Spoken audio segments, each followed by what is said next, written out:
Warhammer x LOTM, The Black Emperor. By author Jiao Chao Mo. Chapter 376-400.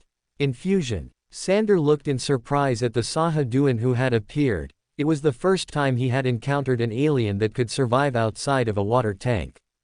Sander had no time to think carefully, raising his bolt gun and firing at the Sahaduan. The alien returned fire with similar weapons. Among the enemies currently encountered by the Order Shadows, the Sahaduan had the most similar weaponry to theirs. Compared to their past, where they only wore armor on their abdomen, the current Sahaduan were fully armored, with improved protection. The roar of the bolt gun was deafening, and flashes of fire flickered on the deck. While pulling the trigger and killing several aliens, Sander keenly noticed that the Sahaduan remained stationary, simply standing there and firing. Sander glanced at their thick armor, whose thickness was even similar to his power armor, yet the Sahaduan did not have black carapaces implanted like them, relying on muscle bundles to drive their armor. The alien's curved body moved much slower than the Order Shadows when in motion.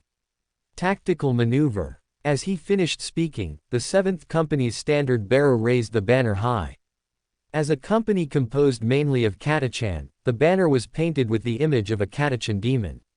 Sander and his guard dispersed, centering around the company banner, and fired at the Sahaduan while moving. The Sahaduan stiffly moved their arms, attacking the Order Shadows. As Sander expected, their speed was much slower than before, unable to keep up with the Order Shadows' movement speed. 2 Order Shadows fell, while over 100 Sahaduan were killed.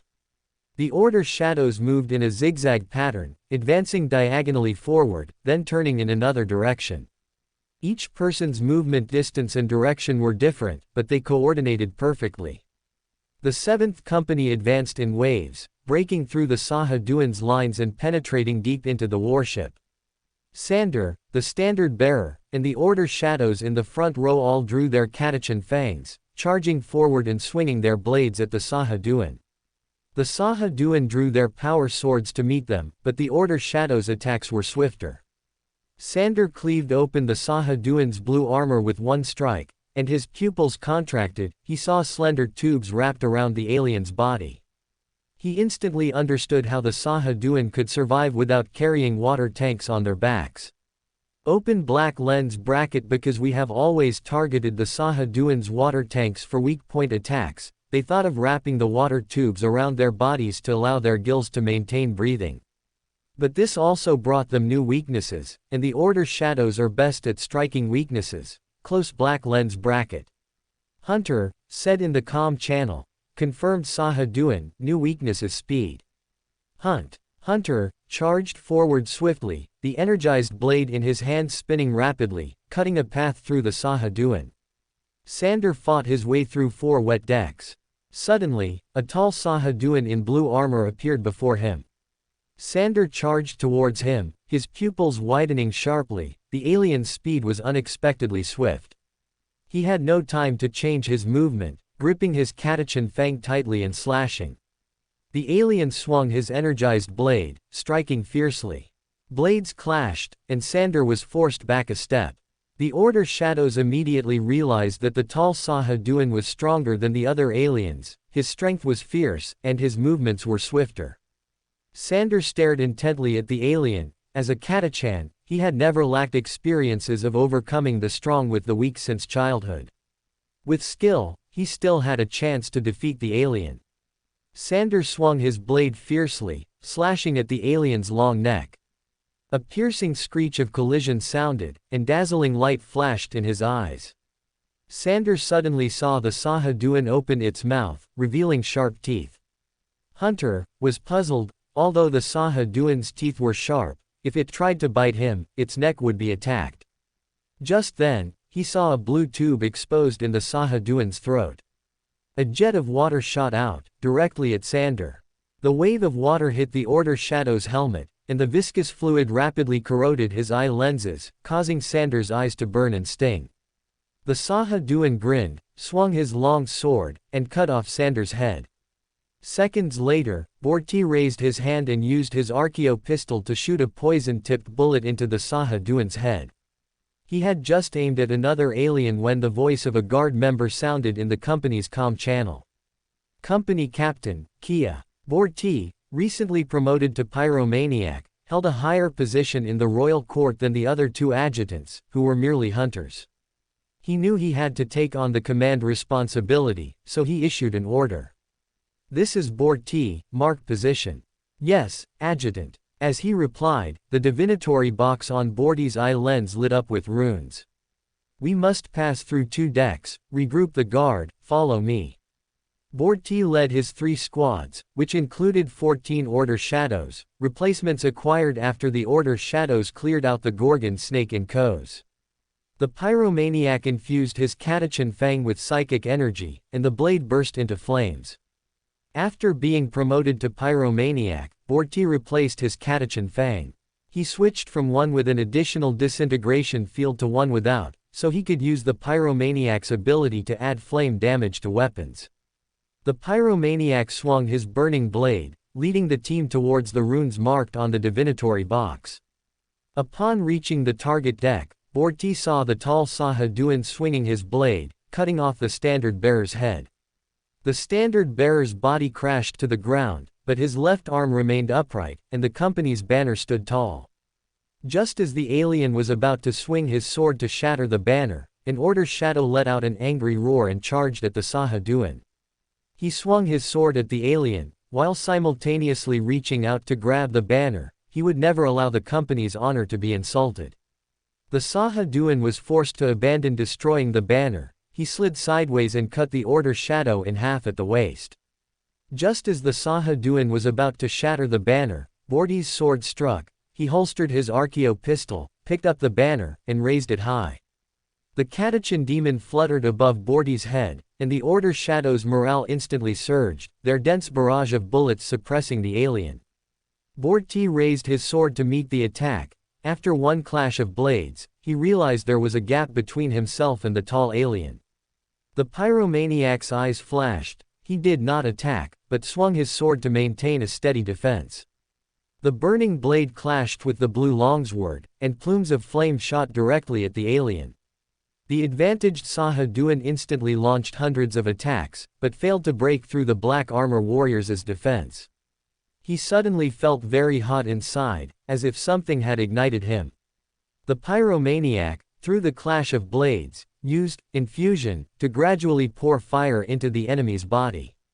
The Sahaduan opened its mouth, just about to spit viscous fluid, when an explosion sounded within its body. The Pyromaniac detonated the flame energy, infused, into the alien's body, and with an explosion, the Sahaduan was torn apart. The surrounding Sahaduan, seeing their leader killed and the newly forged armor burning in flames, had their courage shattered. They screamed and scattered, fleeing in all directions. The aloof Lionel Johnson, 846, M30. This solar year, 2 gene seed Primarchs returned. The Emperor first found Lionel Johnson, the gene seed Primarch of the 1st Legion, on Caliban in the Obscurus sector. Subsequently, he found Perturabo, the gene seed Primarch of the 4th Legion, in Olympia. He was the 13th gene seed Primarch officially recorded as found by the Imperium. In the 11th solar month, the Wangquan Shadow arrived in the Gon meteor star system. After ordering the viewing window of the bridge to be opened, Ning Lu stood before the entire viewing window, looking at Gantz. The Primarch's superhuman vision saw dense factories standing on the satellite's surface. In each area, there was a huge red building, which was a forged temple. Dixon, who had rushed from Jagged, reported to Ning Lu.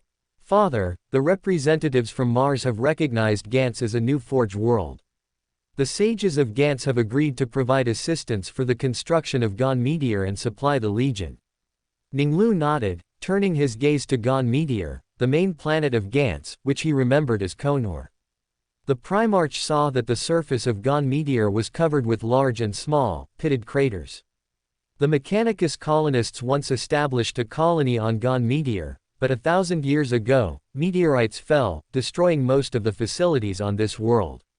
Most of Gon Meteor's populace makes a living by exploring ruins. They trade their findings with tech priests for supplies. Some Mechanicus facilities still remain, and the Mechanicus still has some influence among the local residents. Ning Lu nodded, thinking to himself. Gone Meteor's foundation is much better than Ko's. The architectural ruins of the Jiao are the basis for establishing factories. No wonder Gone Meteor, which is Konor, became the territory of the northern hero among Ultramar's 4 heroes. Ko's was a late bloomer, only catching up to Konor's pace by the Great Pilgrimage, but its ecological environment is more intact, and sustainable development gives it greater potential, only to be destroyed by the word-bearers' attack. Ning Lu gathered his thoughts and instructed, Gone Meteor is rich in mineral resources, develop it as an industrial world. Establish shipyards. I expect it to become an important shipyard for the Legion in the future, along with Ko's. 1/10 of the production capacity will be allocated to building Lamely-C-class star fortresses, deployed in the order of Gone Meteor, Veridia, Thalassa, Catachan, Osiris, and Attila. To cope with future threats, Ning Lu decided to deploy Lamely-C-class star fortresses in important territories. Considering that star fortresses are too massive and slow to travel, he decided to build them locally in the Eastern Galaxy. In Ning Lu's mind, among the many territories in the Eastern Galaxy, Veridia was more valuable than Gone Meteor. However, considering the star fortress built on Gone Meteor, its own safety should be ensured first. Catachan is also very important, but the planet's environment itself provides natural defense. The star fortress deployed at Attila will be placed in the orbit of the Yemenjia Xingkong Bay. Attila is the only one of the 6 important territories where no teleportation gate will be deployed. Considering that the Sotek dynasty's Yemenjia Xingkong Bay is within the Attila star system, this is dangerous. Space Necrons might attack the teleportation gate, leading to unimaginable consequences. Deploying a Ramirez-class star fort at the Yemenjia Xingkong Bay can intercept the Sotek dynasty fleet from approaching and using the artifact to replicate ships. As you wish, Dixon noted his father's order, then took down the black square box hanging from his waist. He opened the lid with his thick fingers. Father, I found these peculiar meteorites on Gone Meteor. I think you'll be very interested in them. Arsena Dunn, who had just returned from the Attila star system, curiously examined the blue, fist-sized stone. It shimmered with star-like light, illuminating the surroundings as if one were in the void outside the window. Ning Lu also turned to look at Dixon. After seeing the blue, fist-sized stone in the box, he confirmed it was a meteor stone, the main material for the sequence 7 inches astrologer, of the door pathway. I'm very interested in it. Collect it for me. Okay, father. Dixon replied with a smile. The gift he prepared indeed pleased his Gene father. Arsena, you and Dixon communicate the details of supporting Gone Meteor's development. A moment later, Ning Lu promoted Dixon to sequence 8 inches sheriff, and placed Gone Meteor under his jurisdiction. After Dixon left, Ning Lu asked his original body servant, "What is the research progress on the Yemenjia Xingkong Bay?" My lord, the think tank curator and I have collected and recorded 491,300 alien runes, the student of ratiocination replied. Because the Space Necrons runes are similar to hieroglyphs, we first classified all collected runes by graphic features, determined all types of runes, and their positions within their respective paragraphs. Afterward, we analyzed symbol associations and combination rules, allowing us to grasp the basic meaning of some alien runes. As of now, we have mastered the meaning of 2,750 runes. After reporting his progress, the silver-haired Arsena continued. Librarian Miguel Cuesta, in cooperation with the Lord of the Forge, is researching the memory crystals, combining our research results.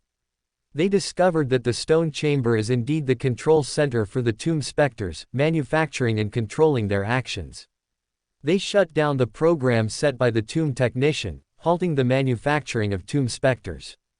The original body servant said, walking to the holographic projector and placing the data crystal inside. Ning Lu looked at the projection, seeing several golden Garuda with metallic bodies. Arsena continued. As of now, the biggest gain in application is the preliminary mastery of living metal manufacturing technology. Although the Space Necron's technology is profound and cannot directly manufacture living metal, materials from the Yemen Jia Xingkong Ju Shi Bei can be used to create items like Golden Garuda. While the Lord of the Forge is manufacturing Golden Garuda, he is also using the materials to create other items. I am satisfied with the research progress, Ning Lu said, a smile appearing on his face. Living metal is the foundation of almost all Space Necron's technology. The pyramid of the Yemen Jia Xingkong Ju Shi Bei has 4 stone chambers. Obtaining living metal technology in the first stone chamber is a good gain. My lord, the Emperor has convened a new war council, requiring your participation tomorrow at 10 a.m. ship time. I understand. The next day, Ning Lu's psychic projection crossed the void, arriving at the Golden Palace on Terra. He looked around the long table and found 2 new members, and the seating had also changed slightly. Ning Lu was still beside Robert Gilliman. Sanguinius's position had risen, placing him between Lehman Russ and Fulgrim. Beside Horus Lupercal were Ferrus Manus, Rogel Dorn, Hannibal, Vulcan, Magnus, and a new member. As Ning Lu looked around, Horus smiled and said, "This time, we have 2 more brothers. Ning Lu, let me introduce you to the Gene Seed Primarch of the 1st Legion, Lionel Johnson, the Lion of Caliban." Ning Lu. Lion scrutinized Ning Lu like a predator in the jungle, comparing him to the image described by Uriam Bendereg. Ning Lu looked at Lion. He was expressionless, his tone indifferent. His golden brown long hair hung over his shoulders, and his eyes were a wild green like a forest. Lion's black ceramide armor had gilded vortex decorations on the chest, and the surrounding ornate bas-reliefs depicted forest scenes. "Ul Johnson," Ning Lu replied in a flat tone. Horus was already accustomed to Lion's aloof attitude, he never smiled when greeting anyone. But Horus still noticed a difference. Lion scrutinized Ning Lu for a longer time than he did others. Perhaps it was because the 1st Legion was once commanded by Ning Lu in the war against Midas. Mikado demands Skyhawk shuttle. Horus Lupercal continued, "Our other brother, the Hammer of Olympia, Perturabo." Perturabo sat alone in the last row, looking as if he had been carved from the same rock as the mountains. No one sat opposite Perturabo. He looked at Ning Lu, who was sitting in the 2nd row, with only an empty seat between him and his father, a seat he knew belonged to the Custodes commander, Constantine Valder. "Ning Lu, I have read all the campaign reports you submitted to the War Council. Your use of the Ramirez-class Star Fort is impressive." "Welcome back, Perturabo," Ning Lu replied with a smile. "When I took over the Incaldian campaign, the 4th Legion did not suffer significant losses. Perturabo shouldn't return to the Legion only to find that his sons can fight better and need to be culled by a decimation." Ning Lu also thought that Perturabo had always longed for recognition. He thought silently to himself. If there's an opportunity in the future, I can express my appreciation to Perturabo, perhaps there will be some gain. He is a top architect, but unfortunately, he never had the chance to complete those buildings. I can help him realize his designs." As Ning Lu pondered, Horus smiled again. "Our brother Sanguinius has just won a major victory in the Tegha system. Even more commendable is that during the battle, he named the 9th Legion, Blood Angels. The 9th Legion welcomes a new life." Ning Lu noticed that Horus deliberately paused for a second, and he believed that the other Gene Seed Primarchs had also noticed. Sanguinius has already been taught by Horus and has begun to lead his legion in battle independently. Compared to Vulcan, who considers enemy lives during war, Fulgrim, who is dedicated to increasing the legion's numbers, and Magnus, who has not yet led his legion back to the Great Crusade, Sanguinius's achievements are rising rapidly. As for Horus's reminder, on one hand it's a congratulation, and on the other hand, it's also to remind us that the ghouls of the past are no more, only the reborn blood angels remain. As Ning Lu watched and pondered, Horus continued. "They are holy angels. What loving brothers." He sighed inwardly, smiling as he said to Sanguinius. "Sanguinius, you have brought new life to your sons. You too." Sanguinius's white wings behind him quivered slightly as he looked at the psychic projection with golden wings. Ning Lu, Mikado's eyes were deep. the Skyhawk shuttles produced in the worlds under your jurisdiction are very popular among the Imperial nobility. They believe that the quantity you supply is too small, and many nobles have requested me to ask you to increase the supply. Perturabo, who is currently on Terra receiving his own honor celebration, gave his assessment from a technical and artistic perspective. To those mortals, especially the nobles, the Skyhawk shuttle is a work of art. Fulgrim's face showed a proud smile. The Skyhawk shuttle reminded him that only the 3rd Legion had received his father's permission to paint the Imperial Aquila on the chest of their power armor. I have seen that aircraft, it is truly a work of art. Its unique wing shape resembles the Imperial Aquila, and the multiple independent engine exhaust ports on its wings converge to form a unique wing appearance. Those nobles are flocking to it, I completely understand. Ning Lu looked at the 2 Gene Seed Primarchs who gave their evaluations from an aesthetic and professional perspective, respectively. Fulgrim and Perturabo, since you like them, I will order engineers to develop models that fit the Gene Seed Primarch's body and make you comfortable, and present them to you. He then looked at everyone and said, if you need them, tell me, and I will also present them to you. Presenting 2 or a dozen made no difference to Ning Lu.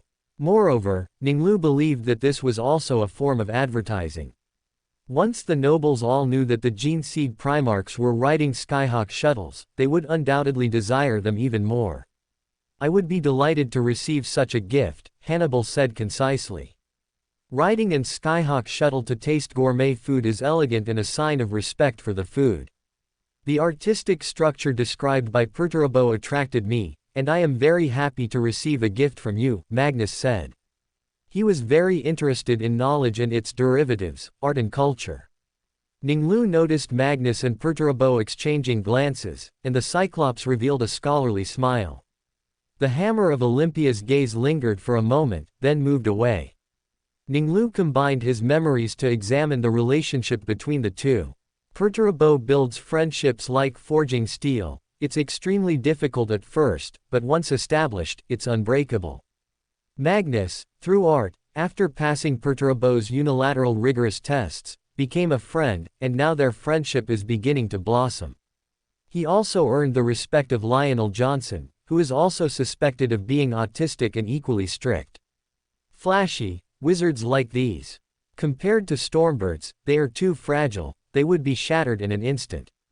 Lehman Russ said mockingly. Sanguinius frowned tightly. Russ, not every occasion requires fighting and killing.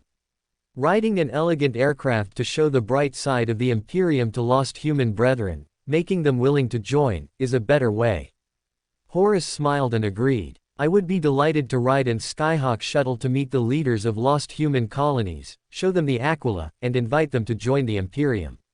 In such occasions, compared to a Stormbird, riding an Skyhawk shuttle is more fitting for our role as diplomats and conducive to establishing a harmonious atmosphere.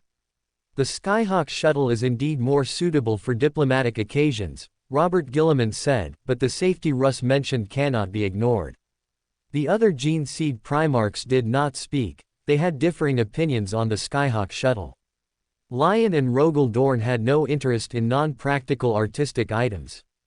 Ferrus Manus, after calculation and evaluation, believed that a large part of the Skyhawk shuttle's structure was used for useless decoration, but he did not express his opinion.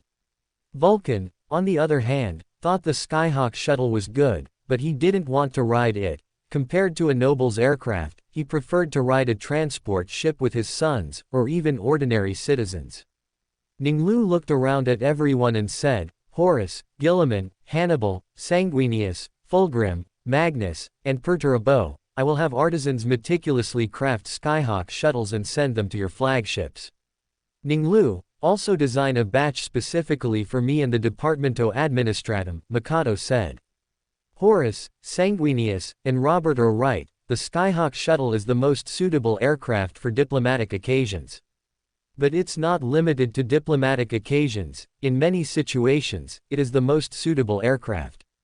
My Departamento Administratum officials need them. All right. Ning Lu agreed to the hand imprinter's request. I can't wait to take the Skyhawk shuttle and achieve a perfect victory, Fulgrim thought, a smile appearing on his face as he imagined flying in a craft identical to the Imperial Aquila emblem on his chest. His good friend, Ferrus Manus, asked in a leaden voice. "Have your legion's issues been resolved?" "Yes," Fulgrim said with a smile, his eyes gleaming, "the Emperor's children will once again enter the galaxy.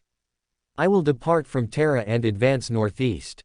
I heard that pirates are harassing the northeastern part of the solar system." Upon hearing this, Ning Lu's mind conjured a star map of the solar system's northeast.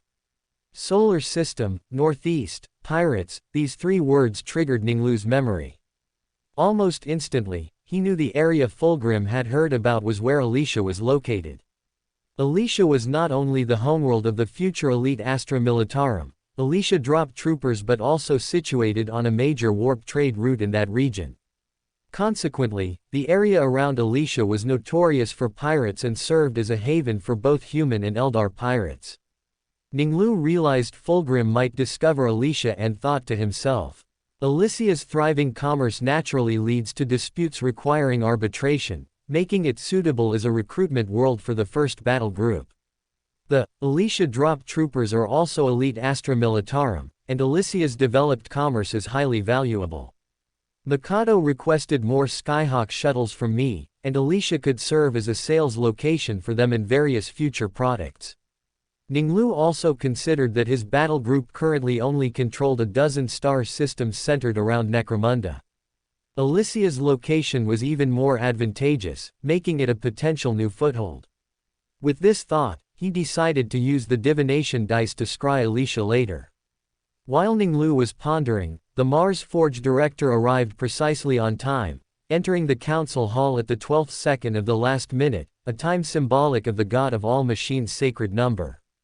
After he took his seat, the psychic projections of the Emperor and Constantine Valder flickered into existence. Amidst the salutes of the assembled, Ning Lu heard a new voice addressing Huang Laohan as, "My lord." It was the powerful voice of Lionel Johnson. The Emperor surveyed everyone and spoke. "I have summoned you today to discuss how to deal with a newly discovered unique species. They are willing to trade with the Imperium but refuse to join. Over 30 expedition fleets have reported finding them living in vast underground cities. They are short, industrious, resilient, yet stubbornly conservative. This species has been named Squat, after the first world they were discovered on. Biological sages accompanying the ships have conducted genetic tests and confirmed them to be within the human category." Upon hearing this, Ning Lu realized that Huang Laohan was referring to the space dwarves. He knew that space dwarves were a clone template created for mining in the extremely dangerous environments of the galactic core, such as high gravity and radiation within stars. The space dwarves were dispatched to that dangerous region before the Imperium was established, thus having little contact with other human populations.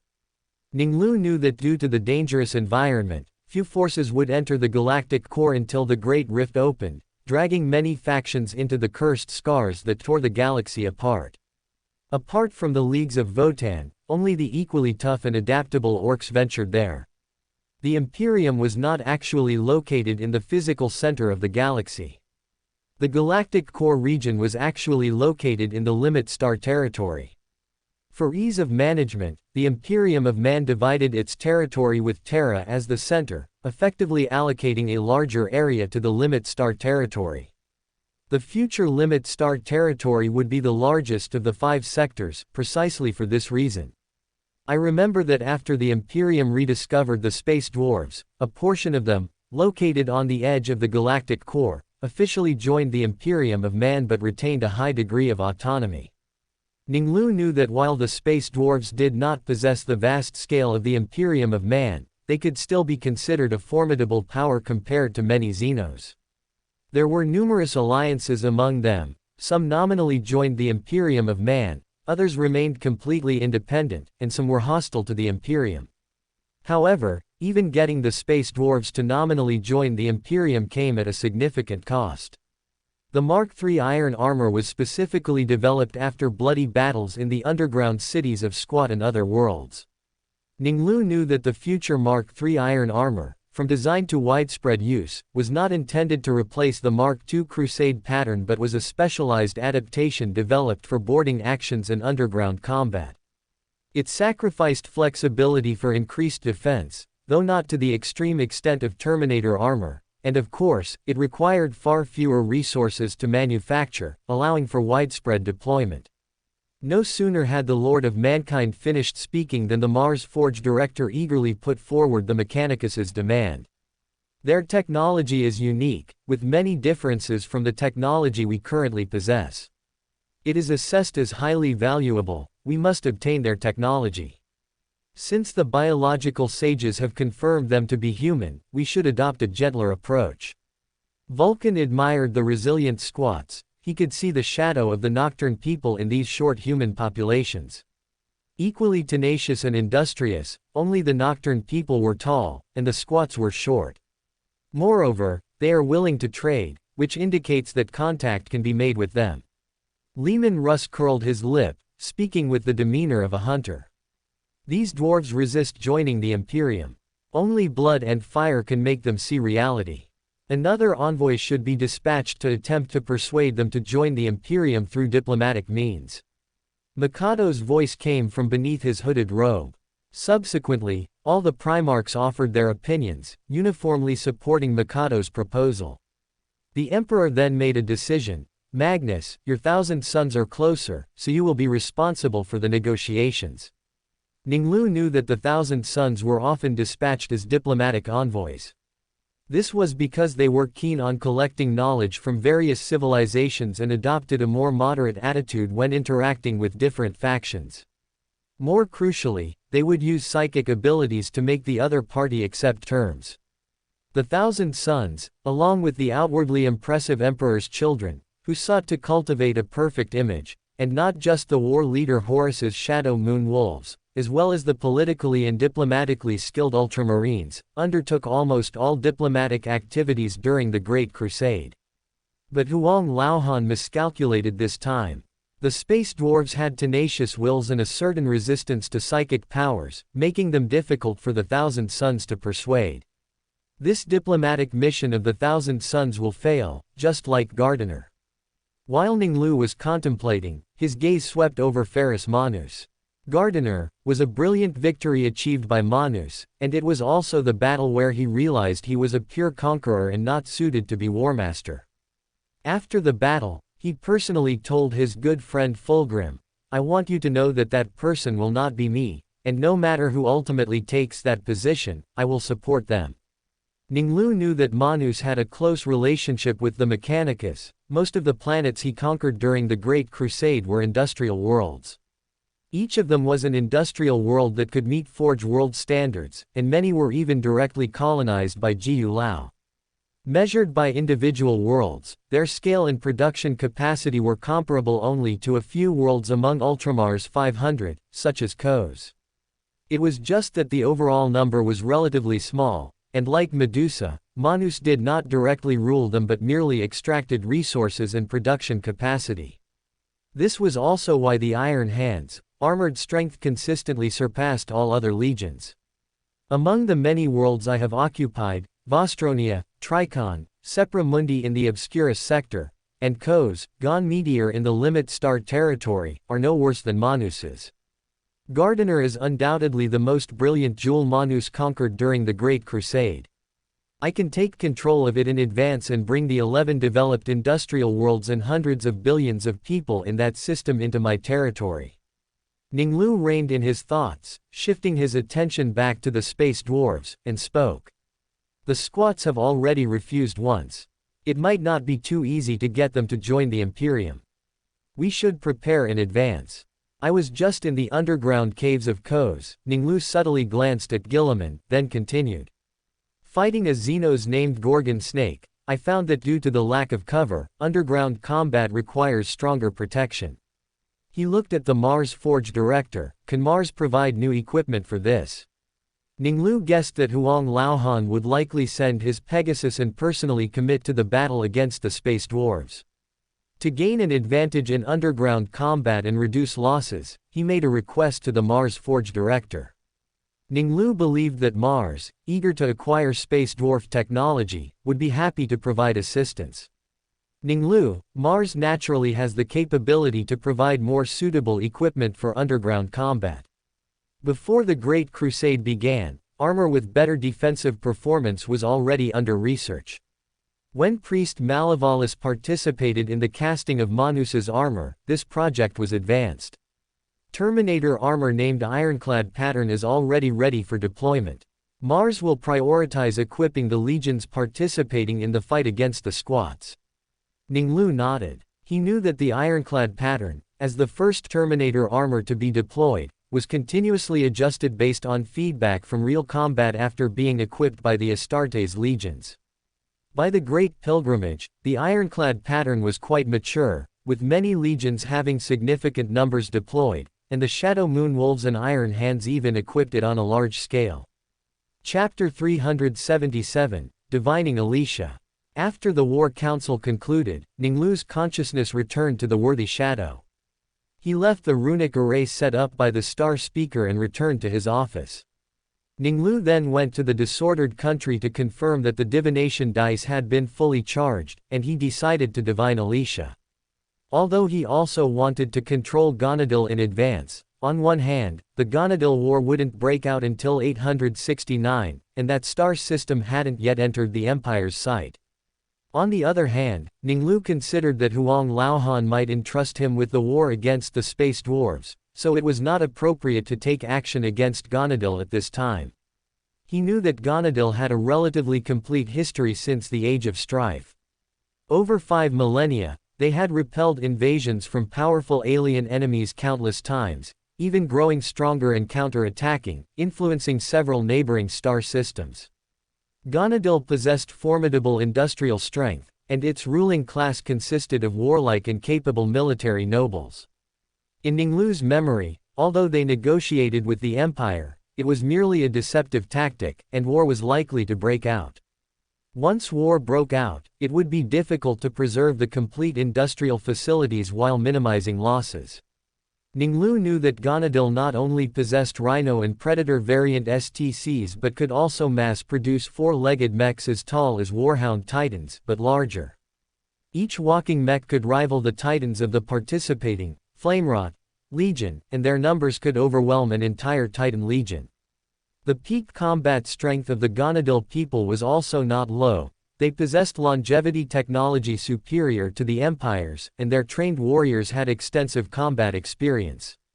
The strongest among their artificial psychers could even temporarily mind control Manus with their psychic abilities.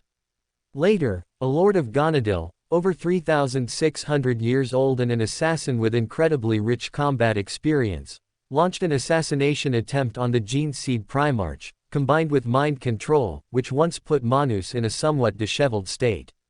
If it weren't for the Lord of Gonadil's suicidal claim to know everything about Manus, which ignited his monstrous rage, perhaps the battle would have lasted longer. I have to say, the Lord of Gonadil was truly brave. Neither Huang Laohan nor Fulgrim dared to claim to know everything about Manus. Ning Lu chuckled softly, then reined in his thoughts and returned to Gonadil itself. He believed that only the Iron Hands, precisely commanded by Ferrus Manus, could occupy all industrial facilities with minimal losses.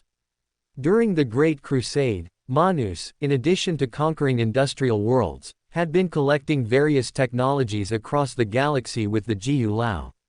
He discovered a large amount of Dark Age of technology, with its forbidden technologies and equipment dispersed into Mimir's vaults throughout the galaxy. With black technology and powerful armored forces, the Iron Hands, under Manus's calculations, could quickly defeat the Gonadil people and ensure that the industrial facilities around countless battlefields remained untouched. Mimir's vaults were also Ning Lu's primary target for divination after the Great Pilgrimage. Although he didn't know their exact locations on which planets, a squad he dispatched to the Iron Hands would record the worlds the 52nd Expedition Fleet had visited. With some information, he could perform divination, and combined with the divination dice, Ning Lu believed he could find at least a few of them. Robert Gilliman's computational ability in war was inferior to that of the Iron Hands, and he lacked the various advanced weapons developed by Manus and provided by the Jiao Lao, making him unable to quickly defeat the Gonadil people. He would win the victory after paying a huge price.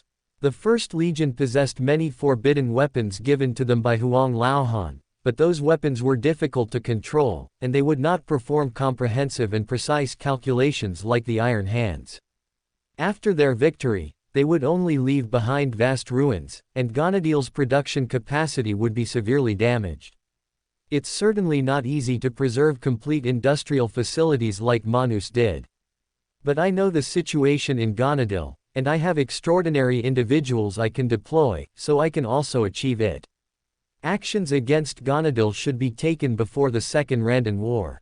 Considering post-war recovery and preparations for the war with Randan, it should be done at least 5 years in advance.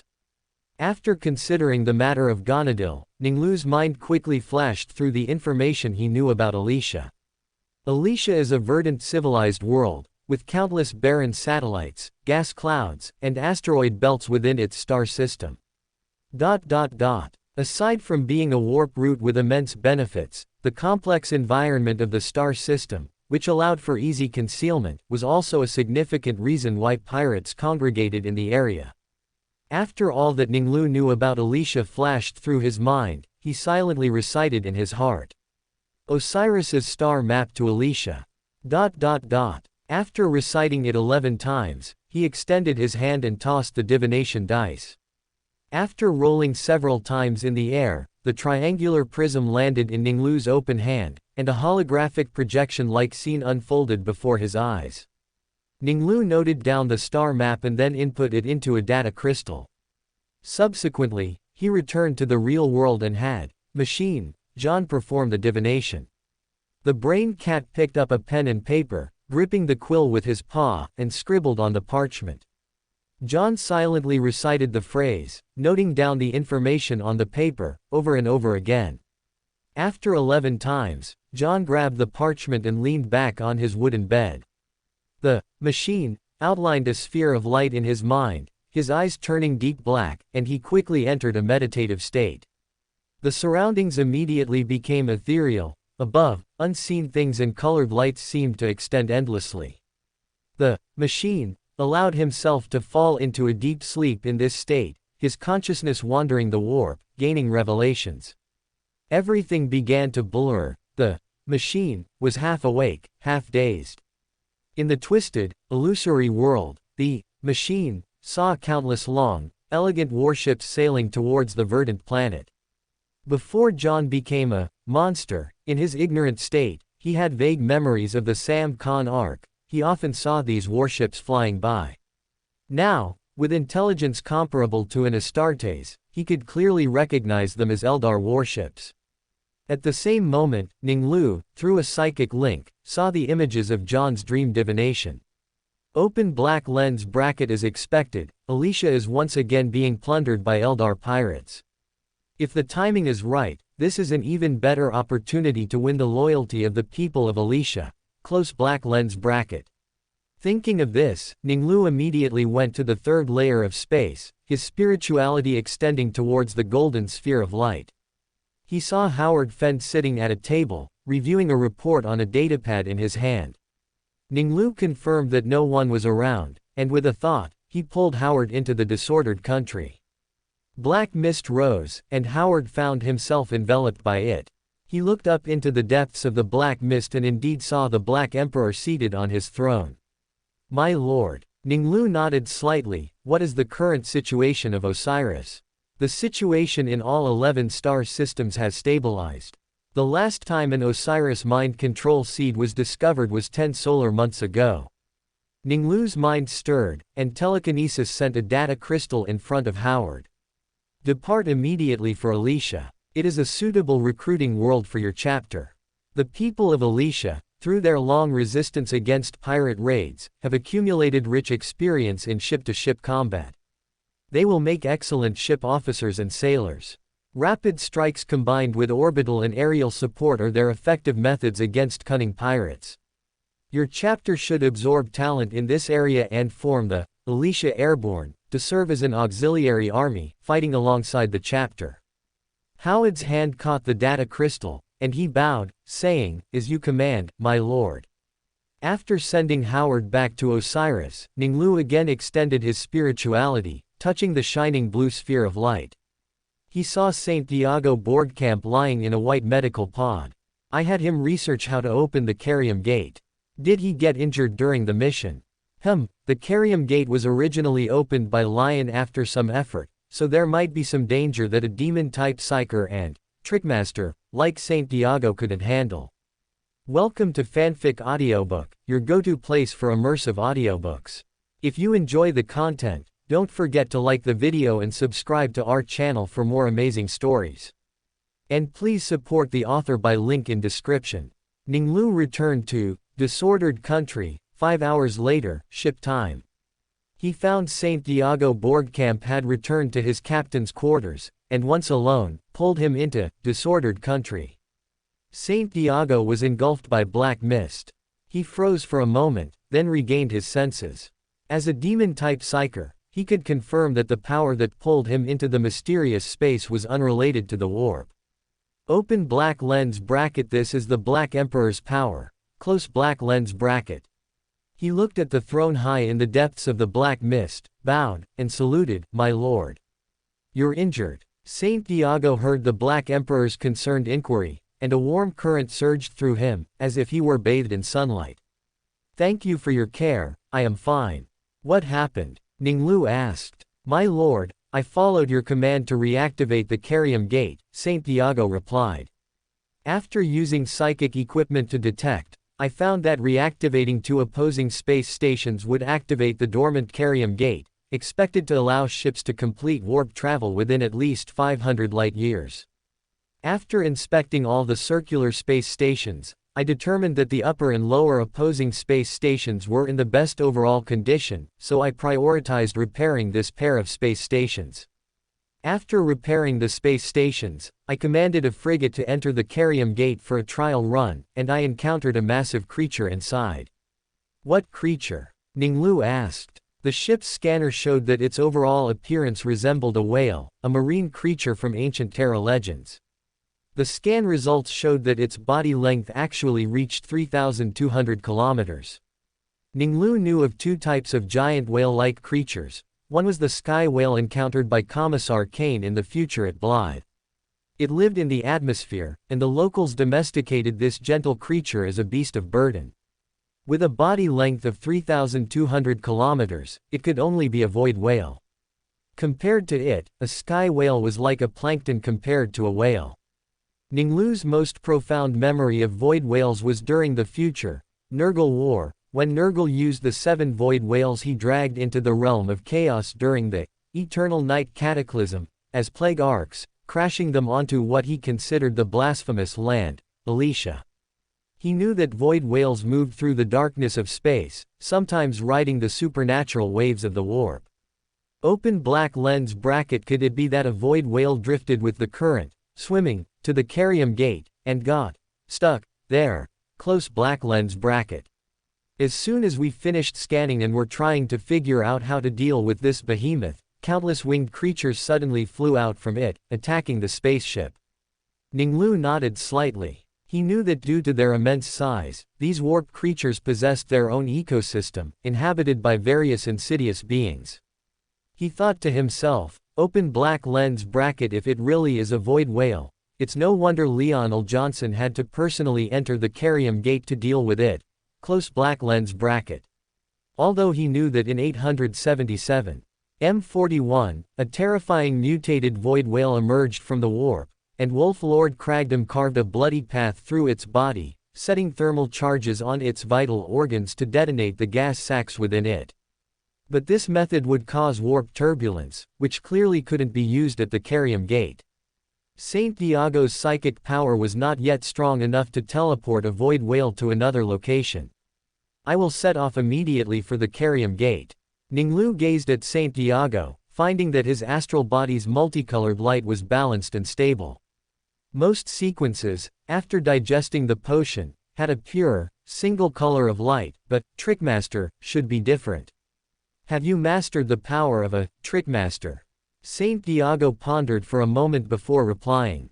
Yes, my lord, since you granted me power again, I have been diligently performing tricks.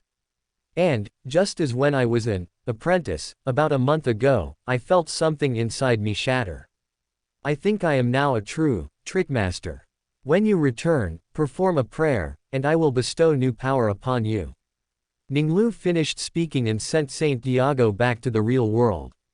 His figure flickered, and he arrived at the first layer of space. Ning Lu instructed the space monkey to prepare the sequence 7 inches astrologer potion using meteorites and other materials. As the space monkey moved swiftly, Ning Lu heard whispers in his ear. With a thought, he could clearly hear Saint Diago's prayer, the Black Emperor of the Order Shadows. A moment later, he held the diamond-like astrologer potion and returned to the 4th layer of space. Ning Lu's spirituality spread again. He saw Saint Diago arrive outside the bedroom, where he had built a small altar. Although he didn't need to be so solemn, a simple prayer would also receive a response from the Black Emperor. On the even-numbered stone platform of the altar, a copy of Monarch's Iron Law was placed, with asymmetrical candles flickering around it. Saint Diago happened to be reciting, "I pray for your bestowal." Black mist rose in his vision, and a sudden strong wind swept through the cabin. The black mist then receded, and Saint Diago saw the potion in the bottle before him, sparkling like a diamond. "Thank you for your bestowal, praise my lord," Saint Diago whispered, then picked up the potion bottle and drank it down. As the potion slid into his stomach, countless starlight twinkled before his eyes. As Saint Diago became an astrologer, Ning Lu also returned to the worthy shadow and immediately ordered the fleet to set sail.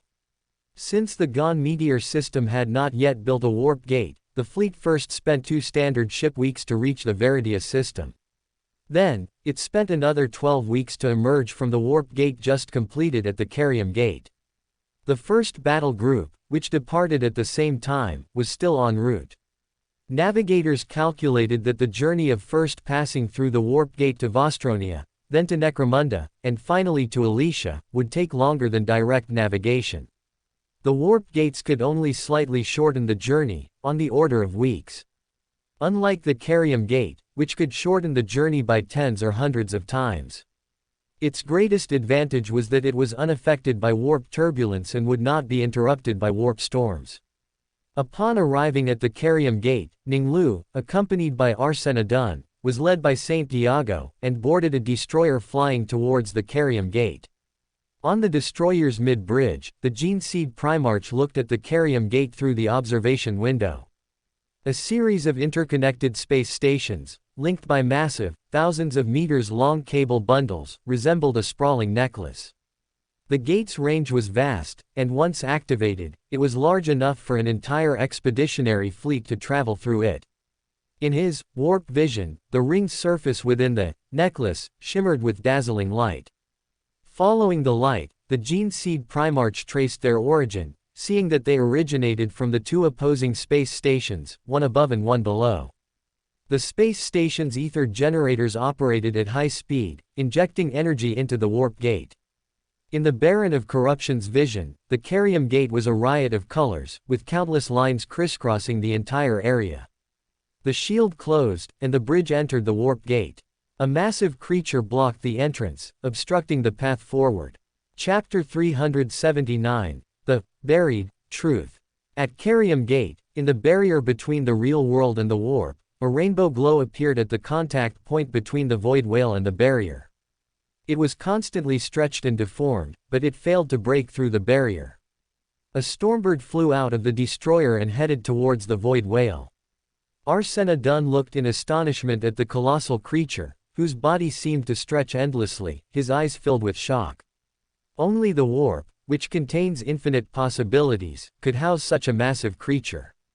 Ning Lu's gaze, through the viewing window, saw the void whale's tail and hooked claws swing, stirring up streaks of rainbow light in its struggle. The Baron of Corruption's eyes saw the spiritual radiance pulsating within the rainbow light. The void whale indeed contains potion materials, but its skin, eyes, and mouth do not. While contemplating, Ning Lu walked to the hatch and gave an order. "You all return to the destroyer, back to the real world." "My lord," Arsena and St. Diago Borgkamp were about to plead when Ning Lu spoke with authority. "This is an order." Then, Ning Lu pressed the hatch opening button, and with a hydraulic hiss, he spread his golden wings and flew out. "Go back, we are not capable of participating in such a battle," the original body servant said helplessly. "Retreat." St. Diago clenched his fist, his gaze piercing through the viewing window, looking outside.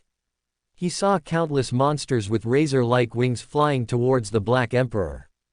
Images of his previous encounter flashed through St. Diago's mind.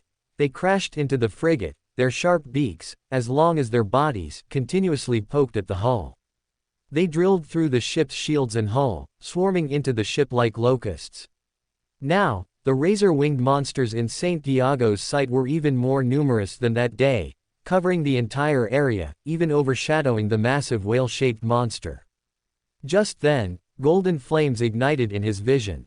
St. Diago saw large plumes of golden flames thrown towards the razor-winged monsters as the golden wings flapped. The golden flames scattered like a rain of fire onto the razor monsters, shining like fireworks under the reflection of the rainbow light. Subsequently, those monsters rapidly disappeared like burning ashes. St. Diago saw the Black Emperor rapidly advancing through the razor monsters. Wherever he passed, the monsters disappeared in swaths like melting snow. Before St. Diago returned to the destroyer, the last image he saw was the Black Emperor reaching the Void Whale, drawing a spear from his back. He saw the Black Emperor thrust the spear in his hand, piercing between the whale's massive eyes. St. Diago thought to himself, indeed the Black Emperor is invincible. After stepping onto the deck, he gave an order. "Retreat, and scan the Void Whale." St. Diago then called his servant to bring a crystal ball. The crystal ball's material came from crystal mirage, which he crafted using psionic techniques. After becoming an astrologer, and gaining the ability of astrology, he invested heavily in using the crystal ball as a divination focus. He held the crystal ball in his left hand, gently stroked it with his right hand, lightly touched the top with his right palm, stroking back and forth, constantly whispering in Dun language, inquiring about the Black Emperor's battle with the Void Beast. The astrologer's voice was like a murmur, and gradually, the crystal ball lit up with points of brilliant light. The light became brighter and more distinct, as if it were a reflection of the starry sky. St. Diago and Arsena simultaneously looked at the stars appearing one after another, forming a three-dimensional astrolabe, mixed with many symbolic signs. As a former reader, who enjoyed reading, he had accumulated a certain amount of knowledge by reading many relevant books. The student of ratiocination began to deduce based on a fire symbol. After a moment, Arsena spoke. "My lord will release flames inside the Void Whale, burning its internal organs. My lord will drag this behemoth out."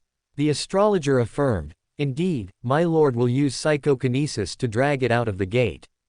The crystal ball's light gradually dimmed and finally extinguished. St. Diago handed the crystal ball to his servant. The original body servant, thinking that the Black Emperor indeed liked to capture spoils, decided to have the 5th Battle Group's fleet spread out later and prepare. The Void Beast's size was too enormous, requiring sufficient space.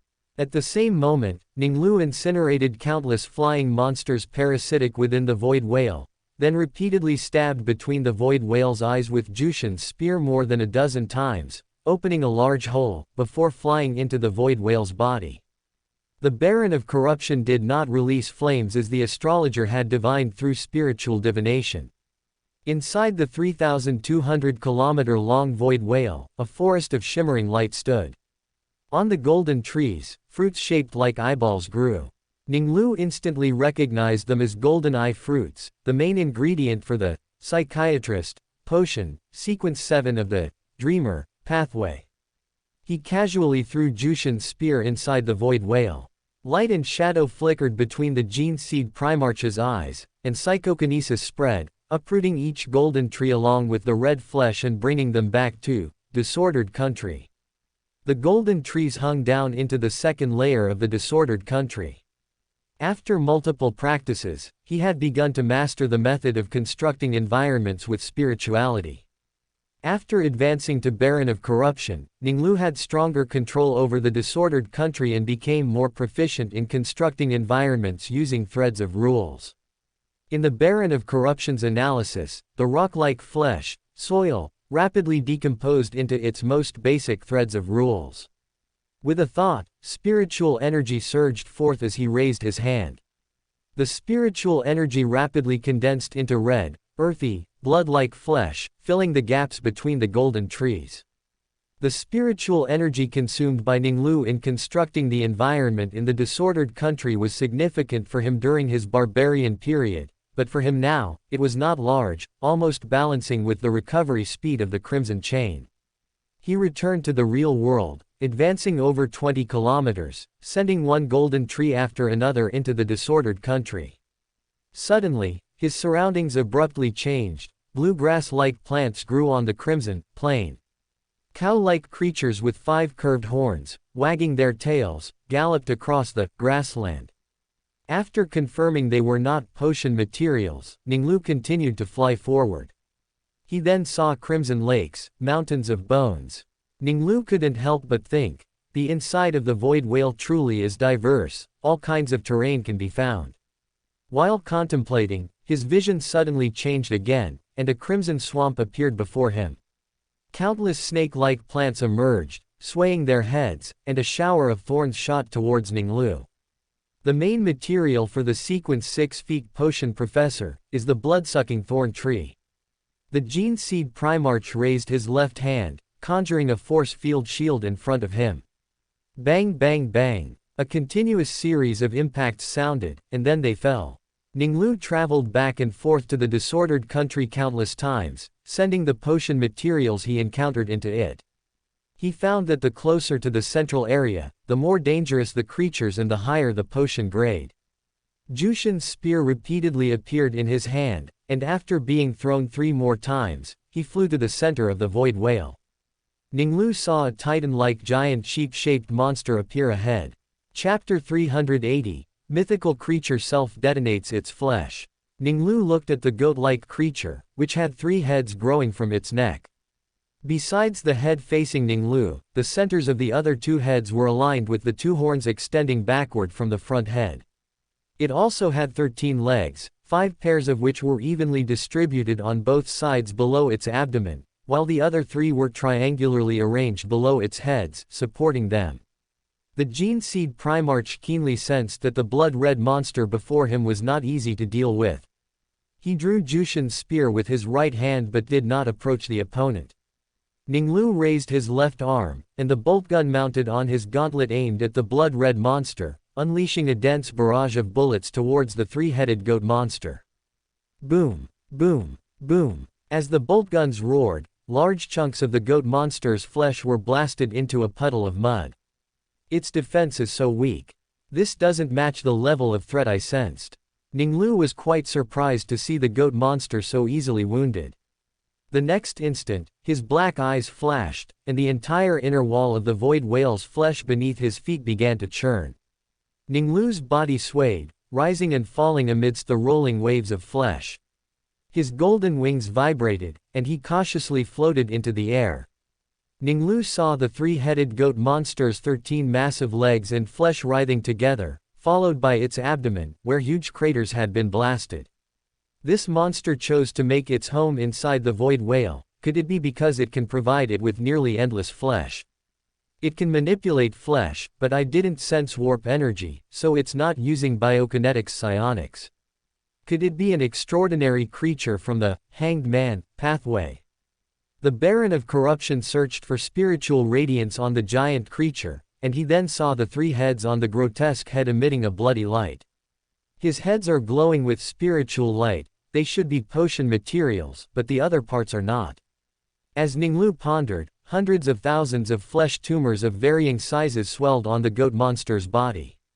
Inside the tumors, worm-like things could be faintly seen crawling back and forth. With crackling explosions, all the flesh tumors expanded and burst open.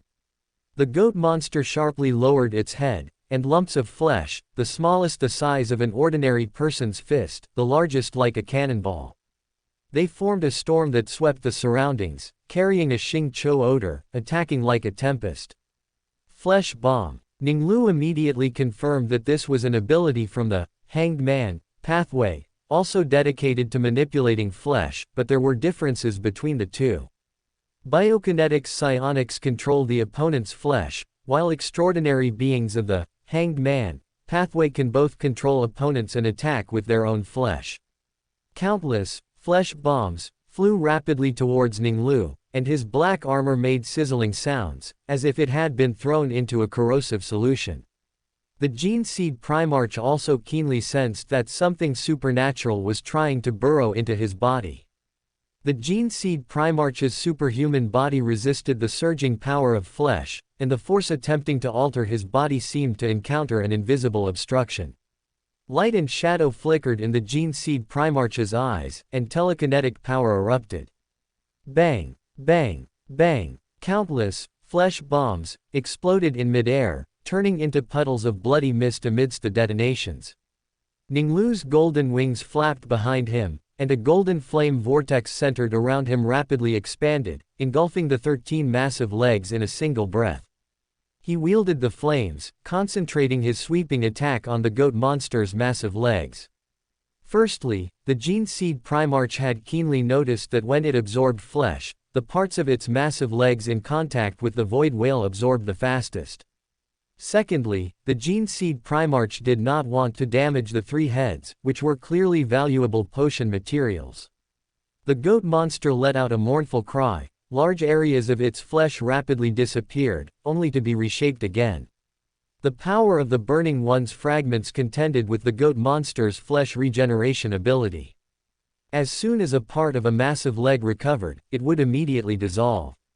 Then it would regrow again, at the cost of the void whale's flesh rapidly disappearing, which, even for a colossal creature 3,200 kilometers long, could be considered a large chunk of flesh. In the struggle between burning and regeneration, part of Nyarlathotep's power overwhelmed the 3-headed goat monster. The foremost massive leg beneath the goat monster's heads completely dissolved. The titan-sized monster's body tilted, leaning forward. Accompanied by a piercing shriek, shadows permeated, covering the entire area. The goat monster's body instantly transformed into a large mass of writhing flesh, its 3 heads tumbling within the flesh. Ning Lu's black eyes saw the pervasive shadows, and his mind immediately produced chaotic thoughts. At the same time, he felt an itchy sensation on his skin, a desire to scratch. The mythical creature form of the Hanged Man pathway. His body has completely transformed into writhing flesh. Stronger than the Black Wolf, sequence 3 and above. The Gene Seed Primarch felt mental and spiritual pressure, and he instantly ascended to the 3rd layer of the Telemaria mind realm. The chaotic thoughts in his mind instantly vanished, and the itchy sensation on his skin also disappeared. Most people would go mad from looking directly at a mythical creature. Light and shadow flashed in the Gene Seed Primarch's eyes, and psionic power infused Jushin's spear, causing its shaft to glow brilliantly. The Baron of Corruption's muscles bulged, he twisted his waist and back, swung his right arm, and threw Jushin's spear with all his might. Jushin's spear whistled through the air, instantly shooting into the center of the writhing flesh. The mythical creature's flesh, burned by the golden flames, recovered instantly, while the void whale lost a cruiser-sized chunk of flesh, letting out a pained wail. Flesh, like threads, rapidly condensed in its abdomen, weaving into a flesh cloak that blocked the tip of Jushin's spear. Jushin's spear paused for a second, then the force attached to its shaft propelled it forward to stab. The Gene Seed Primarch's power, superimposed with the barbarian's immense strength, the briber, throw, and the Baron of Corruption's power burst, endowed Jushin's spear with formidable strength. Lasting only 3 seconds, the flesh cloak, constructed by the mythical creature was shattered, and Jushin's spear pierced into the flesh. The 3 heads hidden within the flesh simultaneously let out angry roars, and flesh wriggled within his body, setting up layers of obstacles along the spear's path as it advanced inside. Bang! Bang! Bang! Jushin's spear pierced through all the flesh obstacles one by one, flying out from his spine, leaving a path of power that Guan Chuan the writhing mass of flesh. The mythical creature consumed flesh, attempting to repair the Lai Ko within its body, but as the flesh surged to the wound, it was immediately shredded. The three heads, located at different positions, simultaneously flashed with a hint of surprise. It actually couldn't heal the wound.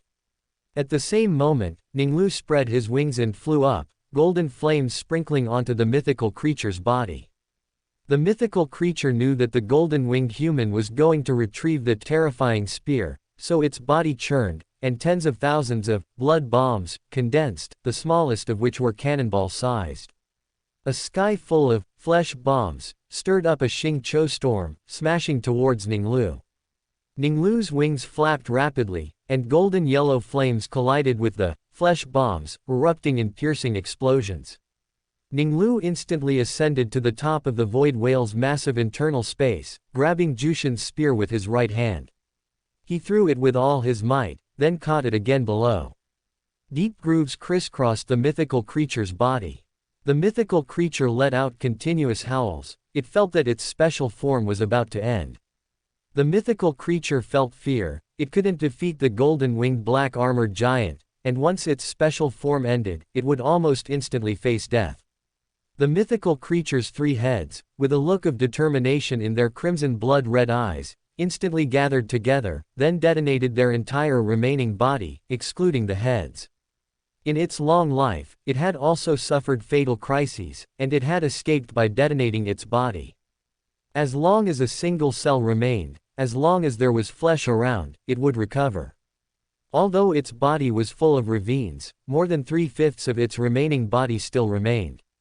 Boom! A destructive shockwave exploded inside the void whale, and the colossal creature let out a miserable wail. The core of the super flesh bombs massive shockwave covered Ning Lu's entire body. Chapter 381, The Ferryman Mask.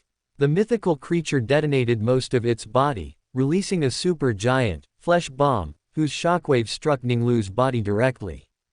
Caught off guard, he was sent flying, tumbling several times in the air. Ning Lu's golden wings retracted, steadying his body, his armor dented and covered in blood and flesh. Large sections of armor on his chest were corroded and shattered. With a thought, Ning Lu's golden wings rapidly spread across his entire body, sweeping away the blood and flesh. His black armor was instantly covered by living metal, his wings flapped, and the Gene Seed Primarch's consciousness spread out. Moments later, the Gene Seed Primarch captured three heads. Open black lens bracket mythical creature form has ended. Its mythical creature form is incomplete, not sequence 2. It should be higher than sequence 4, so it should be a sequence 3 level extraordinary creature. Close black lens bracket. Ning Lu thought of the Hanged Man Pathways sequence 3, three-headed sanctuary, which also had three heads. Open black lens bracket strange, why didn't I see it use its hurting ability? Close black lens bracket. Ning Lu's consciousness closely followed the tumbling three heads. As the mythical creature form ended, the two extended heads retracted.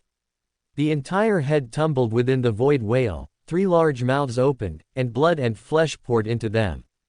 The neck, largely damaged by the self-detonation, rapidly grew back flesh and blood.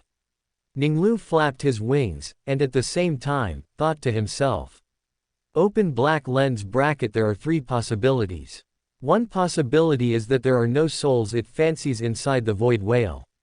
Although I haven't encountered any other powerful monsters on my journey, the void whale's 3,200-kilometer-long body might contain countless creatures. Moreover, having something is better than nothing. Close black lens bracket. Ning Lu believed this possibility was very small. Open black lens bracket. Another possibility is that it hasn't developed other abilities beyond its flesh and blood ability, just like the black wolf, which only mastered forced dream pull. The last possibility is that these types of mythical creatures only master a portion of their abilities, unlike extraordinary individuals who master all extraordinary abilities. Close black lens bracket. As Ning Lu pondered, he had already caught up to the tumbling head. One of the mythical creature's heads happened to see the golden figure attacking. Open black lens bracket. The big bomb I created by detonating most of my body just now actually had no effect. Close black lens bracket. After the shock, it wanted to detonate its body again. This time, its goal was not to kill the enemy, but to escape. With its flesh and blood undying ability, even if only one cell remained, it could recover. It planned to detonate its body and simultaneously disperse countless cells to escape. Just as it was about to act, Ning Lu raised his power fist and pushed it forward. A viscous, transparent liquid completely enveloped the three heads. The weak, shining blood-red light of the three heads was instantly solidified before it could erupt. After using imprisonment to bind the three heads, Ning Lu moved the amber-like object into the disordered country. Ning Lu did not immediately return to the real world. He went to the third layer of space and picked up the bone mask. He had obtained the mask from the Mokai Shrine of the Great Wolf on Fenris some time ago, but had never used it. By establishing a connection with the bone mask through the third layer of space, Ning Lu learned that the mask corresponded to the ferryman of the death pathway, sequence 3. Although he could gain an army of the dead, everything around him would slowly wither, as if wading through a river of death. The cost was too great, making it not worth the gain. Open black lens bracket. Now is a suitable opportunity to use the mask. The void whale has many creatures inside, a significant portion of which are powerful and not potion materials. Most importantly, there are no other creatures around, and extraordinary characteristics are immortal, so potion materials will not become ineffective due to death. Close black lens bracket. As Ning Lu pondered, he picked up the bone mask and placed it on his face. The mask covered the upper half of his face, and he immediately felt a chill spread from his forehead, temples, and other areas to the rest of his body. However, the ferryman mask did not cause any impact on the surrounding space.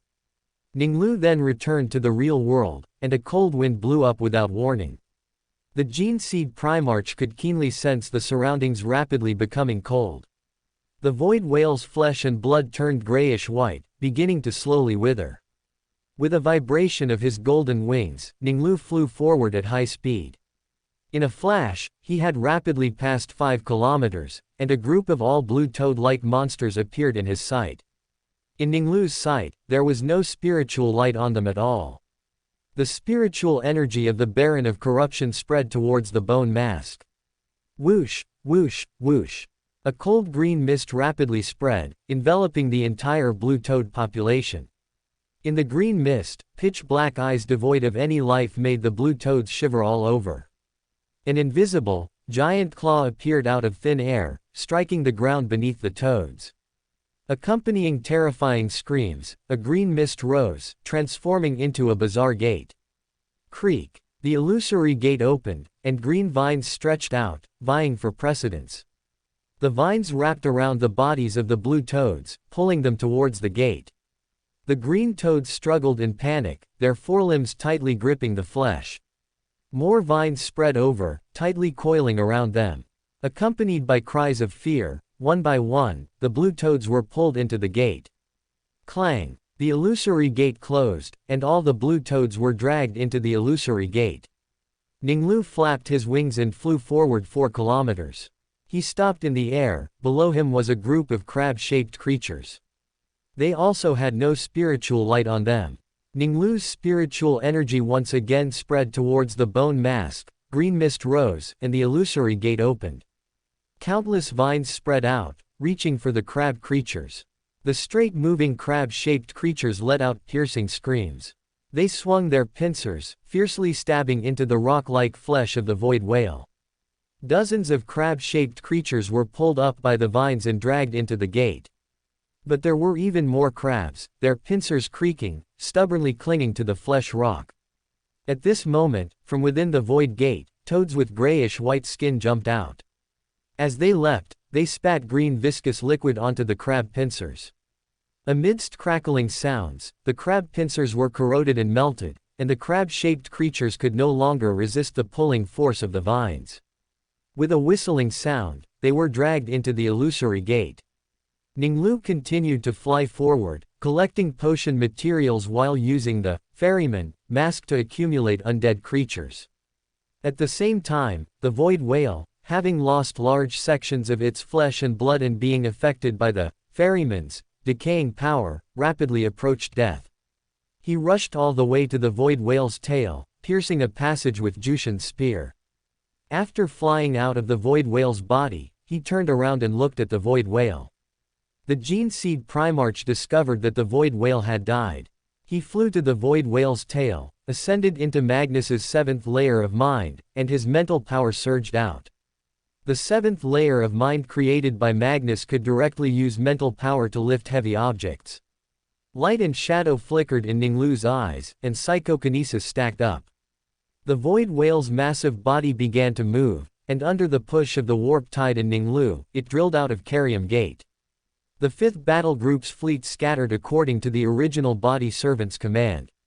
They watched in astonishment as a colossal creature flew out of the warp gate.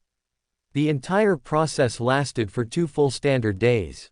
The final scan results from all ships showed that the whale-shaped creature was 3,205 kilometers long. With the Void Whale no longer blocking the gate, Carium Gate finally began to be put into use. Chapter 382. Their cannons can penetrate the Eldar's holographic field.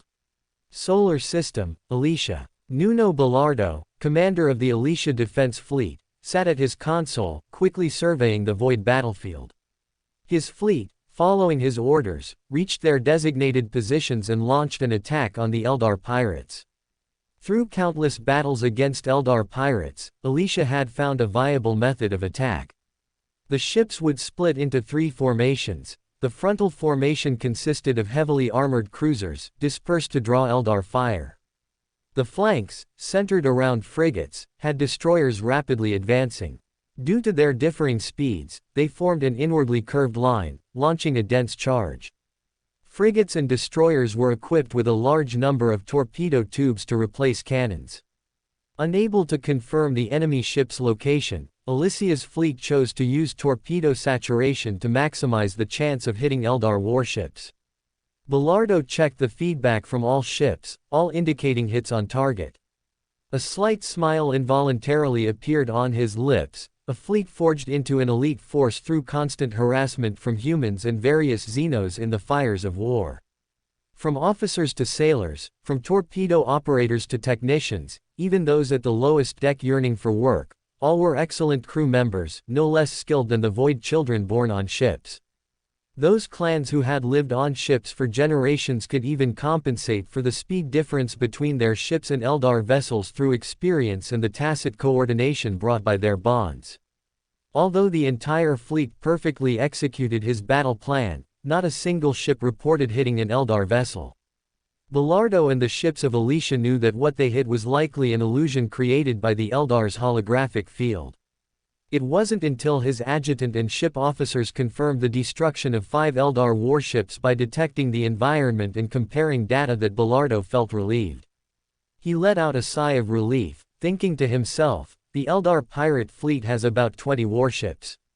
Previously, in the months-long cat-and-mouse chase to drive the enemy ships into a pocket and gain a tactical advantage, 6 Eldar warships were destroyed. Based on past experience, the Eldar pirate fleet will retreat once they lose half their warships. Bellardo saw on the video screen that the frigates had reached their positions and, fully powered, could initiate the charge. He issued an order through his communication headset: left and right strike groups, charge. For Alicia, as the sound array master relayed the fleet commander's order to the various warships, Bellardo showed no joy. The red battle damage report flashing across the video screen stung his eyes. 1 cruiser, 6 frigates, 13 destroyers. Adding the previous guerrilla losses of 1 cruiser, 2 frigates, and 5 destroyers, this defense battle will be a painful victory. Bellardo clenched his fist. Hundreds of thousands of Alicia's sons and daughters had sacrificed their lives to repel the cunning Eldar pirate fleet. Just then, the grave voice of the sound array master sounded in his communication headset. Lord Bellardo, the Augur array officer, has discovered a massive fleet suddenly appearing within the system. The number of ships has reached 54 and is still increasing. The marked warships have been sent to the cogitator on your video screen. Belardo nervously looked at the video screen. Alicia's fleet only had a total of 83 ships of various classes before the battle. After a round of fighting, every ship had sustained damage and could not cope with a new threat. All scanning systems, full power, scan. I need their intelligence. Hurry. The wait was long, and sweat beaded on Belardo's forehead. Intel information appeared on the second video screen to the left of his console. Length 25.81 kilometers. Belardo was stunned. He had never heard of or imagined such a massive warship. His flagship, the Shield of Alicia, was only 10.35 kilometers long.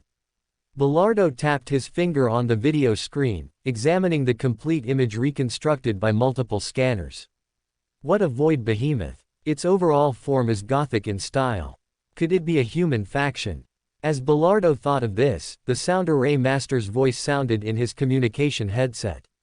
Lord Belardo, I have received communication from the fleet. One of the languages is similar to ours. They are the Order Shadows.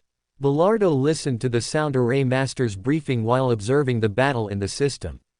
He saw the black warships deploy their formation. The sound array master finally relayed the received message. Lord Belardo, the other party is about to launch a firepower strike against the Eldar warships and requests that our marked warships withdraw from the battlefield to prevent accidental injury. Belardo stared at the video screen, discovering that 29 warships were marked. He then looked at the newly appeared human fleet, seeing the dense gun crew on those warships. He first frowned, realizing that cannons would be misled by the Eldar fleet's holographic field. Immediately, Belardo scanned all the warships, especially the cannon arrays on that giant warship. The Eldar warship's camouflage effect is limited. If the number of cannons reaches a certain level, they can cover the Xeno warship's area. Belardo discovered that the newly arrived Order Shadows fleet had increased to 138 ships. The Order Shadows fleet's firepower seems to have such firepower. Issue orders to the marked warships, instructing them to withdraw from the battlefield. Belardo watched as Alicia's yellow warships withdrew from the battlefield, and the black warships accelerated towards the battle. A colored energy beam shot out from a black warship, blasting towards an Eldar warship. Belardo's pupils dilated to their maximum. He was astonished to see that those beams directly penetrated the holographic field, causing damage to the Eldar. He followed the direction of the beam and saw, on that massive void warship, a strange type of cannon mounted on each of the two lowest sides of the ship's belly. The cannon was cylindrical, with a total length approaching 1/10 of the ship's length, and 1/5 of its length extended beyond the bow. That cannon can actually directly penetrate the Eldar's holographic field. Dense energy beams rained down on the Eldar warships. The remaining dozen or so Eldar warships soon became a pile of wreckage. 3 standard hours later, Alicia's ruling class received the battle report and the report on the newly emerged human faction, the Order Shadows. Among them, besides the Order Shadows' formidable strength and their demands, what shocked them most was that their fleet actually possessed cannons capable of breaking through holographic fields. After questioning the opposing commander, Howard Fend, Belardo learned that such cannons were called ether cannons. Howard's Stormbird landed on Alicia amidst cheers. After discussion, the Merchant Alliance Council agreed to accept the Order Shadows' protection. They believed that with the powerful Order Shadows' protection, they would be safe from pirate attacks and would gain greater commercial benefits. Chapter 383, The Beautiful World Fulgrim Appreciated. Solar System, Alicia. The entire fleet of the Emperor's children arrived in the real world.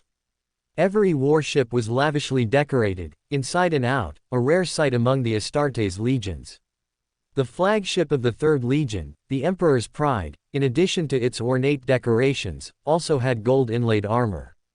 On the flagship bridge of the Emperor's Pride, Fulgrim ordered the protective windows lowered. He looked at the emerald-green planet drawing closer and closer, and exclaimed with a sigh. What a truly beautiful world. A moment later, Fulgrim boarded a Stormbird and headed towards Alicia, an image of an Skyhawk shuttle flashing through his mind. Open black lens bracket for this occasion, it would be more suitable. Close black lens bracket. Through the Stormbird's viewport, the Gene-Seed Primarch saw towering trees standing tall, surrounding cities built of marble. The Stormbird's pilot followed the guidance, flying towards the starport. The Gene-Seed Primarch saw the magnificent marble buildings, glittering brilliantly under the sunlight. Howard Fend, leading his subordinates and representatives of the Alicia Council, waited in the starport's reception area. In a bygone era when pirates were few on Alicia, ships at the starport came and went in an endless stream. But with the arrival of the long old night, fewer and fewer merchant ships arrived at Alicia, while the number of pirates did not decrease. The once most prosperous starport gradually declined. Accompanied by the sound of hydraulic transmission, cold air permeated the area as the landing ramp was lowered. Howard saw a giant, clad in magnificent purple armor with white hair flowing in the wind, step out first. His shoulders were adorned with gleaming golden wings, as dazzling as the Imperium's Aquila. Howard looked at Fulgrim. His perfect appearance was the most handsome he had ever seen. Open black lens bracket. The Emperor's children call their Gene-Seed Primarch the Purple Phoenix, which is truly fitting. Although he possesses a perfect appearance, he is not truly perfect, only the Black Emperor is. Close black lens bracket. Lord Fulgrim, welcome to your arrival, Howard called out respectfully. Fulgrim took a deep breath, a smile of enjoyment appearing on his face. The air is fresh, the environment is clean, a beautiful world. I hear that any world the Order shadows arrive at will bring new order there. I hope you can preserve the beauty of this world, so that it does not become like other worlds, shrouded in industrial waste fumes, during its development. My lord, Howard began, I will pay attention to that. My father also demanded the same of me. In the data crystal given to him by the Black Emperor, he had already been told that Alicia was the convergence point of many stable warp routes and would focus on commercial development in the future. Howard had no doubt about the Black Emperor's words, and he had already obtained relevant information from Alicia's commercial council. After a brief stop, Fulgrim's fleet departed from the beautiful world that had left a deep impression on him. Open black lens bracket. I hope to receive Ning Lu's gift soon. The Skyhawk shuttle is the proper aircraft for me. Close black lens bracket. At the same moment Fulgrim departed Alicia, in the Carium Gate system. The Honor Guard and the 5th Battle Group entered the 3,200-kilometer-long Void Whale for exploration. When Ning Lu entered the Void Whale, he took a direct route and did not explore this colossal beast. Even for him, exploring the entire Void Whale would take a considerable amount of time. All parts of the Void Whale will be fully utilized. Most of its flesh and blood will be provided to the 5th Battle Group as food, and a portion will be provided to the apothecaries and other battle groups, with a portion also gifted to the 2nd Legion. In addition to the Void Whale's outer skin, which serves as a material for elixirs, and the strange creatures that the Order shadows will submit, the Void Whale has many more uses. After Ning Lu confirmed that Mikkel had digested the vampire elixir, he ordered the Space Monkey to prepare the main ingredients for the elixir professor, using materials such as the Bloodthorn tree. The chief apothecary, who had advanced to sequence 6, in addition to using the found organisms to prepare potions, was also required to cooperate with the tech sergeant and psychers to disassemble and reassemble the Void Whale's body. The complex ecological environment within the Void Whale, with various terrains such as mountains and rivers, is a natural training base. The chief apothecary, using his understanding of flesh and blood, extracted 3-kilometer-long sections of flesh from each environment. Each section of flesh and blood was connected by passages, forming a training base. In the 5th solar month of 847, on the Wangquan Shadow. In the original body servant office, Arsena Dun reported to Ning Lu. My lord, the negotiations between the Squats and the Imperium have failed. They refused the demands of the 15th Legion's diplomatic envoy and will not submit to the Imperium of Man. The Emperor has issued an order for the 4th, 11th, and 15th Legions to launch an attack on the Galactic Core. I understand. Ning Lu had long anticipated this. The resilient space dwarf would not be willing to submit to the Imperium of Man. Before the Imperium of Man recognized the strength of the space dwarf, it also wanted to completely conquer them.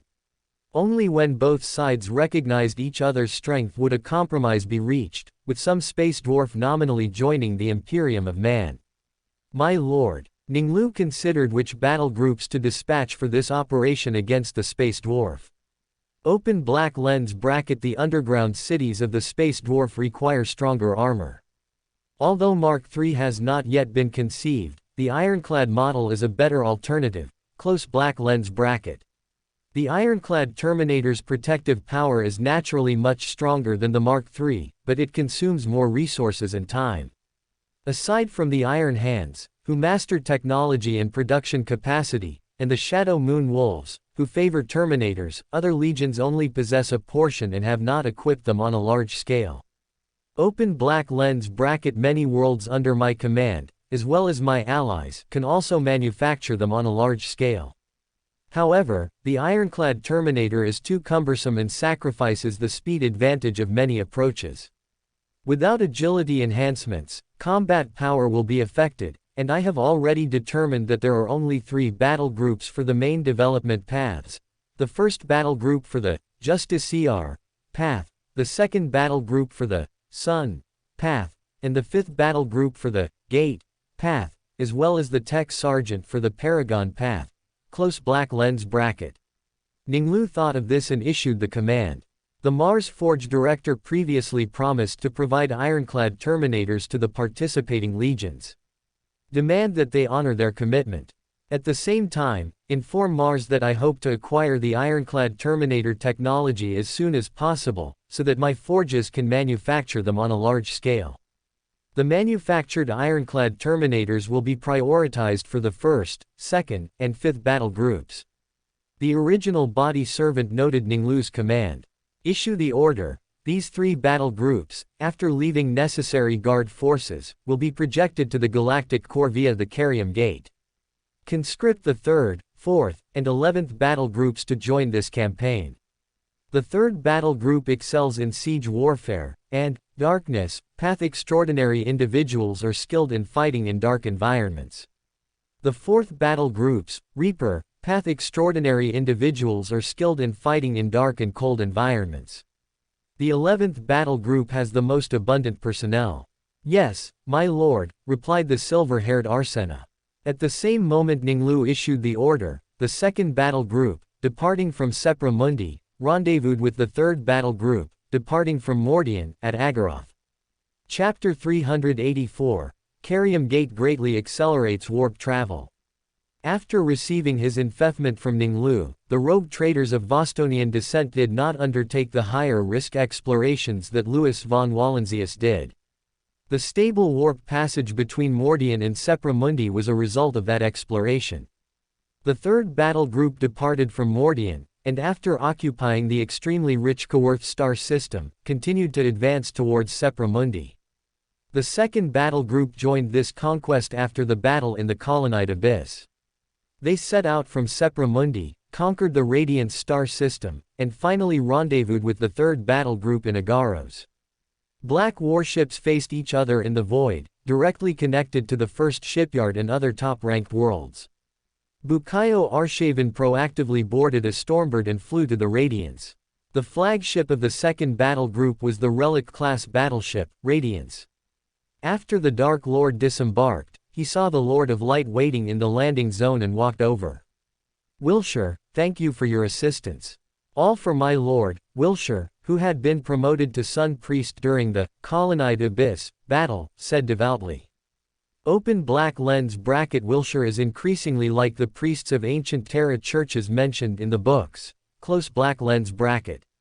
Upon receiving orders, the 2 battle groups arrived in the Carium star system in the 7th solar month of 847. Ning Lu received his 2 lords in his Primarch's office on the Wenquan Shadow. When Wilshire saw Ning Lu, his eyes shone with light, and he called out, "My lord," more quickly and devoutly than Bukayo. "My lord of light and dark lord, I hear you have just completed a successful conquest."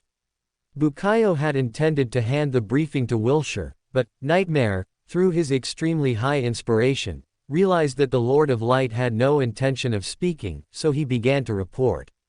My lord, after the rogue traitors discovered the navigation route between Mordian and Sepramundi, my battle group has been fighting in this area. Ning Lu nodded slightly. He knew that the warp navigation route between Mordian and Sepramundi was quite stable. Even with the unfolding of the Great Rift, this route on the Imperial dark side remained a relatively stable passage. After Mordian was abandoned by the Imperium, the Iron Hands scorned the Imperium's decision, believing that this industrially developed world should not be lost. The Iron Hands advanced into Mordian, defeated the local Chaos forces, and then awaited reinforcements from Sepramundi. There are 11 habitable star systems between Mordian and Sepramundi, among which the Kaworth star system is very rich. Human colonists have established prosperous colonies there, with not only fertile farmland but also abundant resources and a decent industrial base. Ning Lu nodded in satisfaction. Your battle group must manage this area well. The fleets of the 2nd, 3rd, 5th, and 11th battle groups then sailed towards the Carium Gate. The fleet entered the Warp Gate, sailing through the etheric tides towards the target rendezvous point, the Galactic Core region. Wangquan Shadow, Primarch's office. Arsena Dun reported to Ning Lu with a sigh of admiration.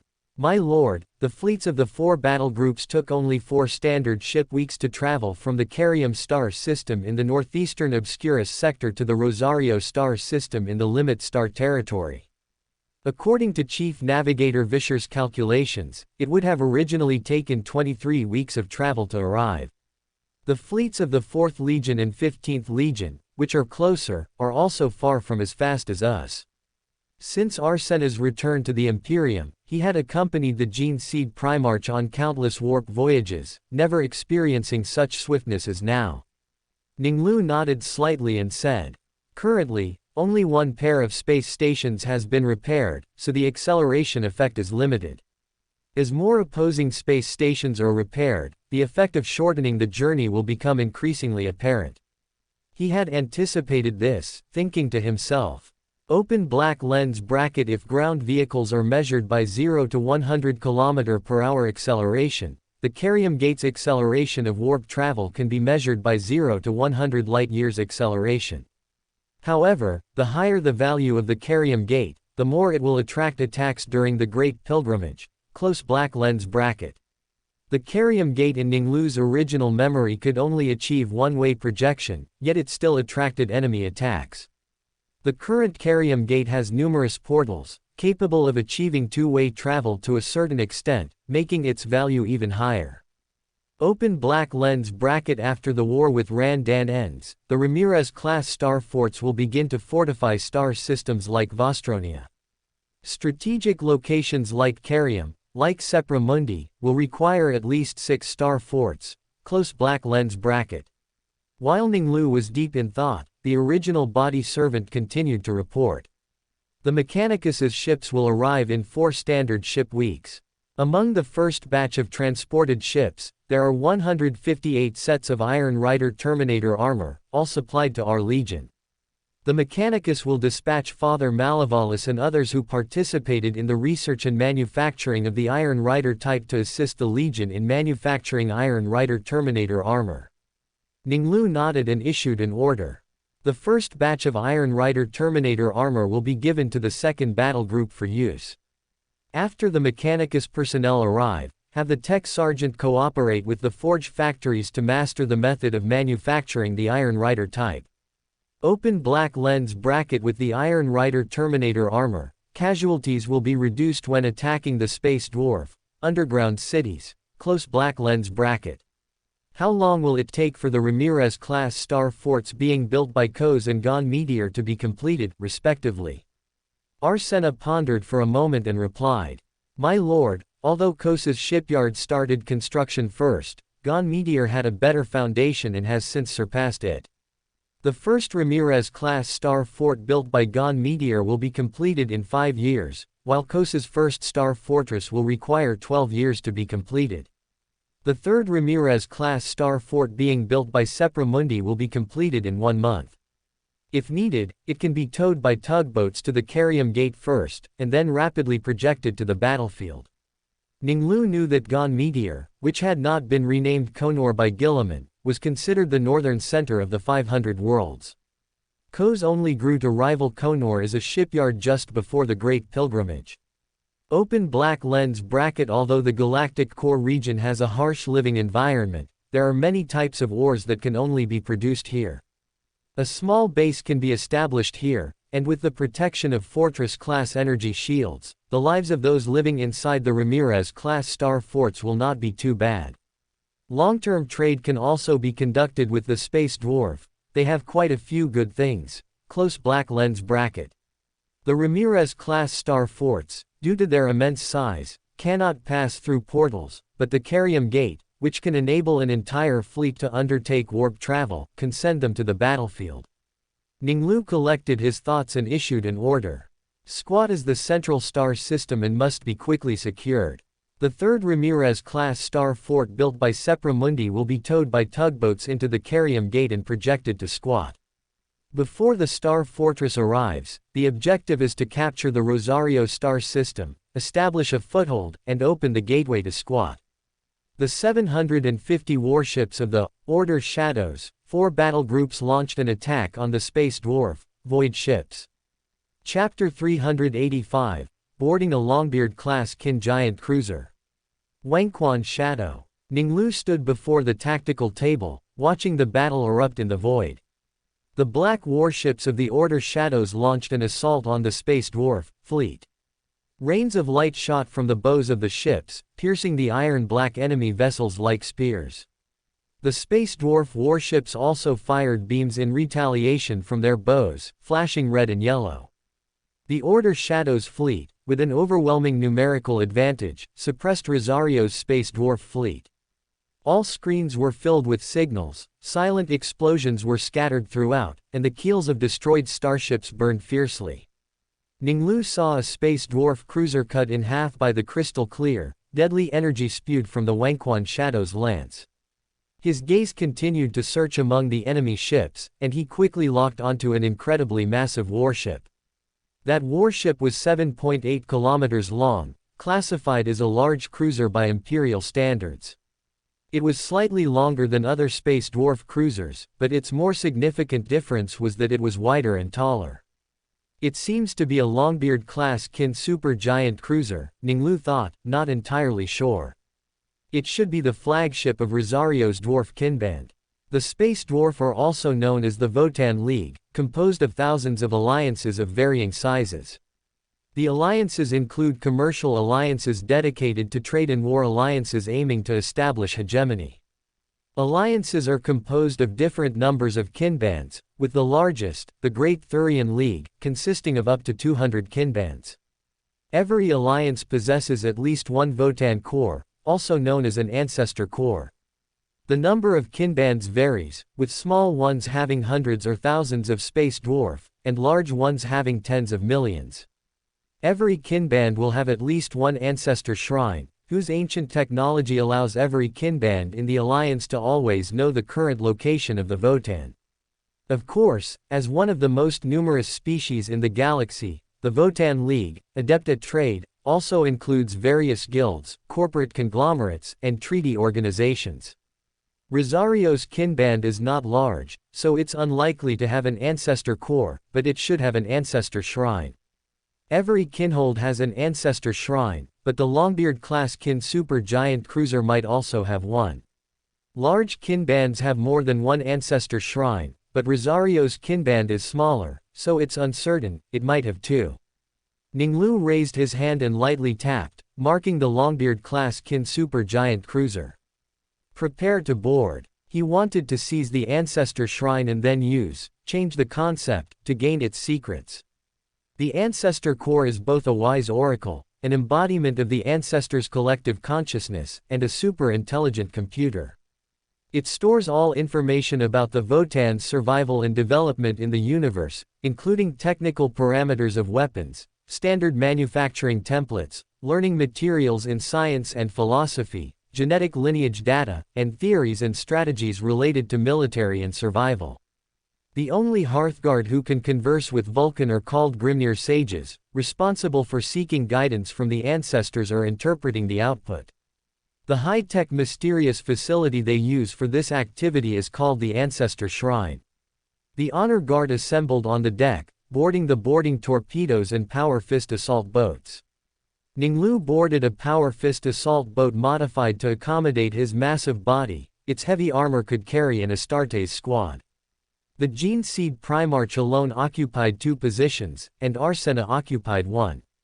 Compared to a regular Astartes, his body appeared too small, and the compact seat was overly spacious for him.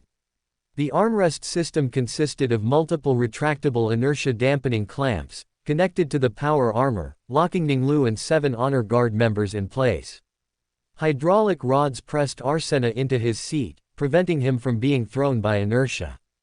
The pilot pulled down the control lever, and the afterburner reactor activated. The Astartes, with superhuman speed, pushed, pulled, and rotated the control levers, dodging incoming beams and shells at incredible speeds. When they were still 150 kilometers from the Longbeard-class Kin supergiant cruiser, the twin-linked high-energy laser cannons rotated, firing beams.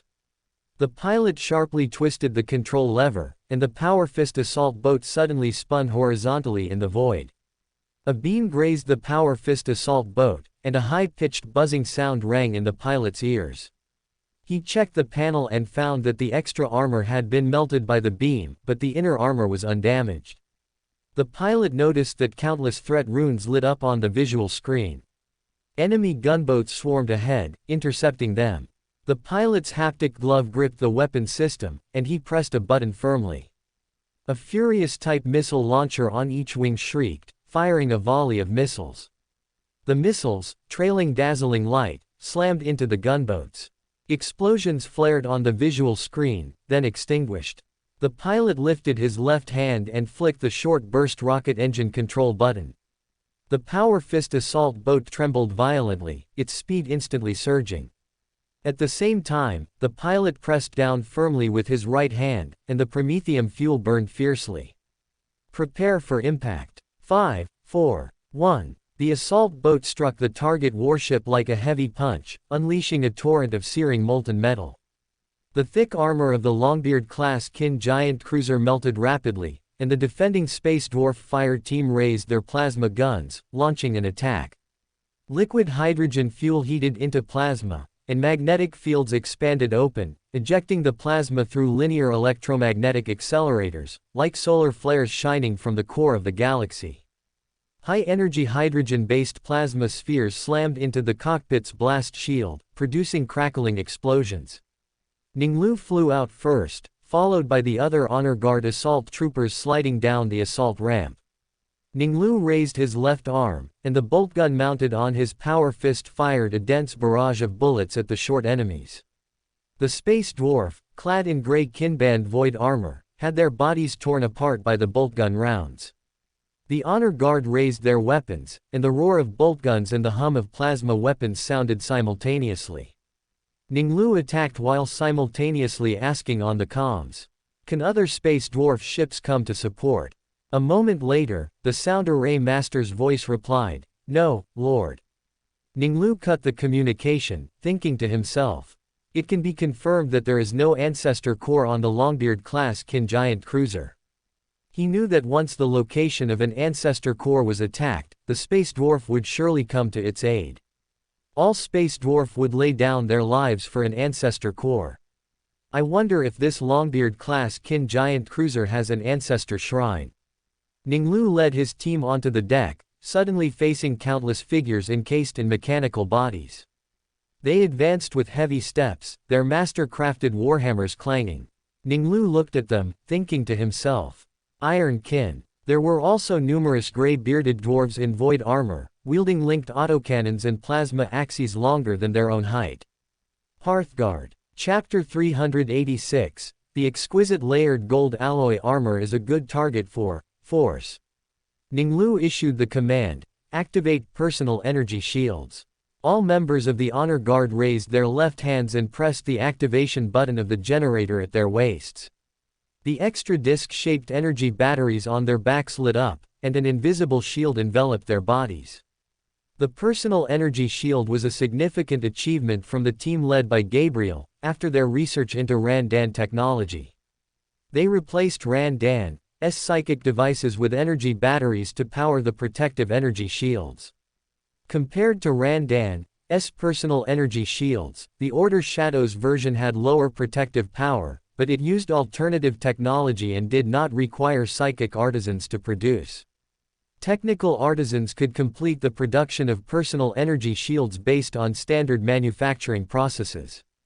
Personal energy shields had not yet been fully deployed across the entire Legion. Only about a quarter of the members in each battle group had been equipped, all of whom were Royal Court monks. Honor Guard members, accompanying the Gene Seed Primarch, were prioritized for equipment.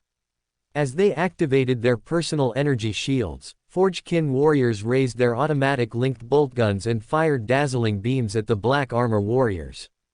The Order Shadows raised their bolt guns and engaged in a shootout with the Forgekin warriors, a hail of gunfire filling the space between them. Both sides' weapons and ammunition were manufactured based on similar STCs, only the types of ammunition differed, but they could still inflict fatal damage on each other.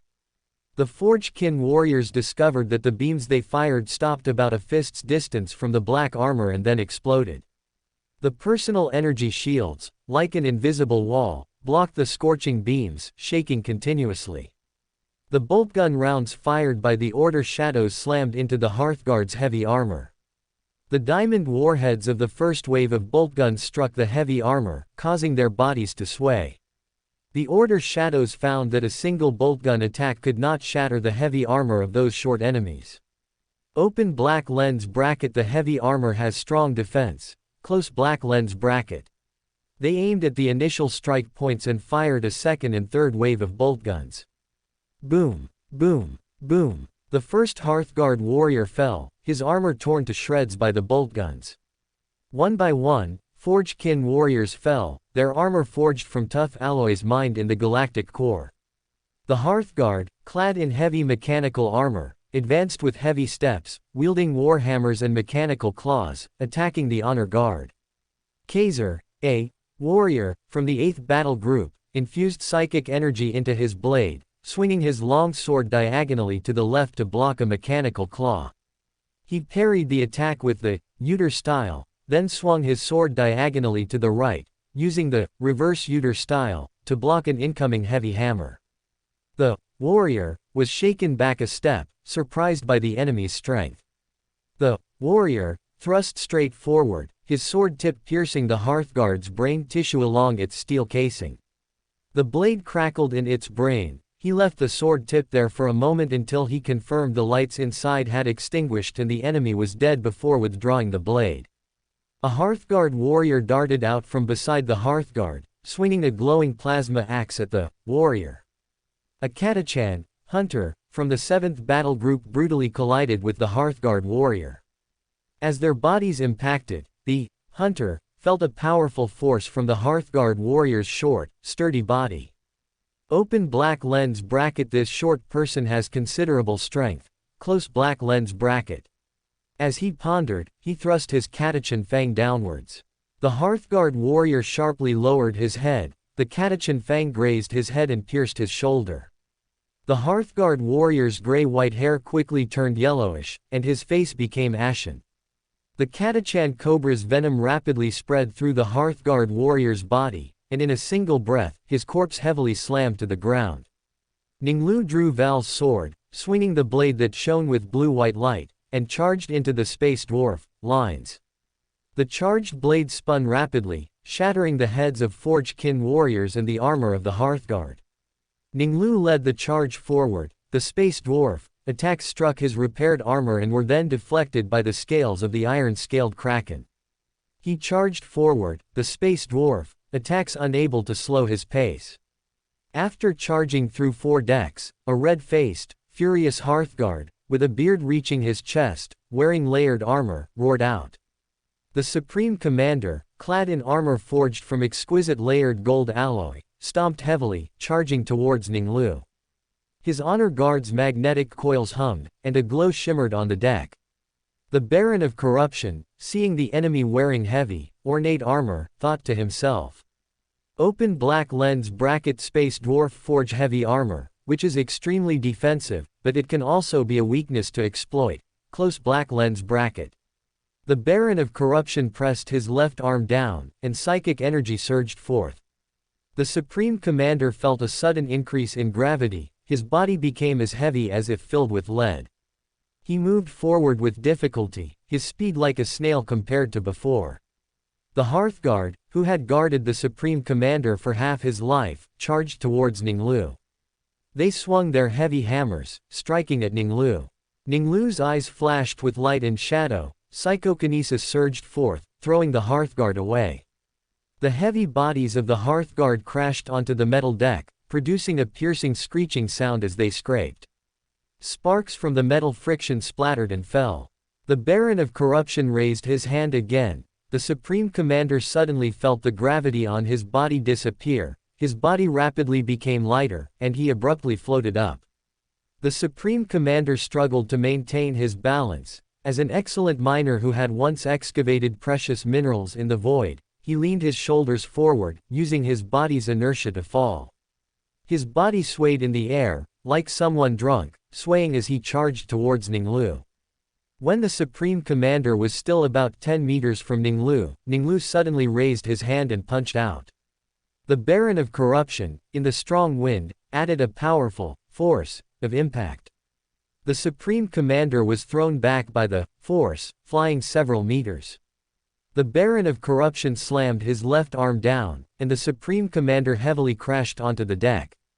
The Supreme Commander saw stars, but being resilient, he scrambled to his feet and continued to charge at Ning Lu.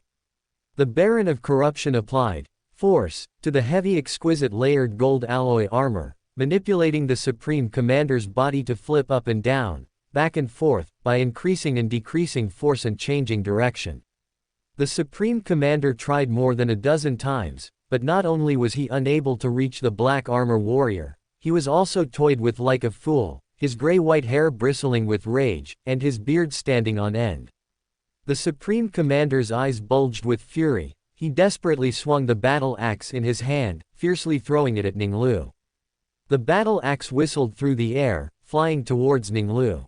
The Baron of Corruption smiled slightly, open black lens bracket throwing, huh. I'm quite good at that too. Close black lens bracket.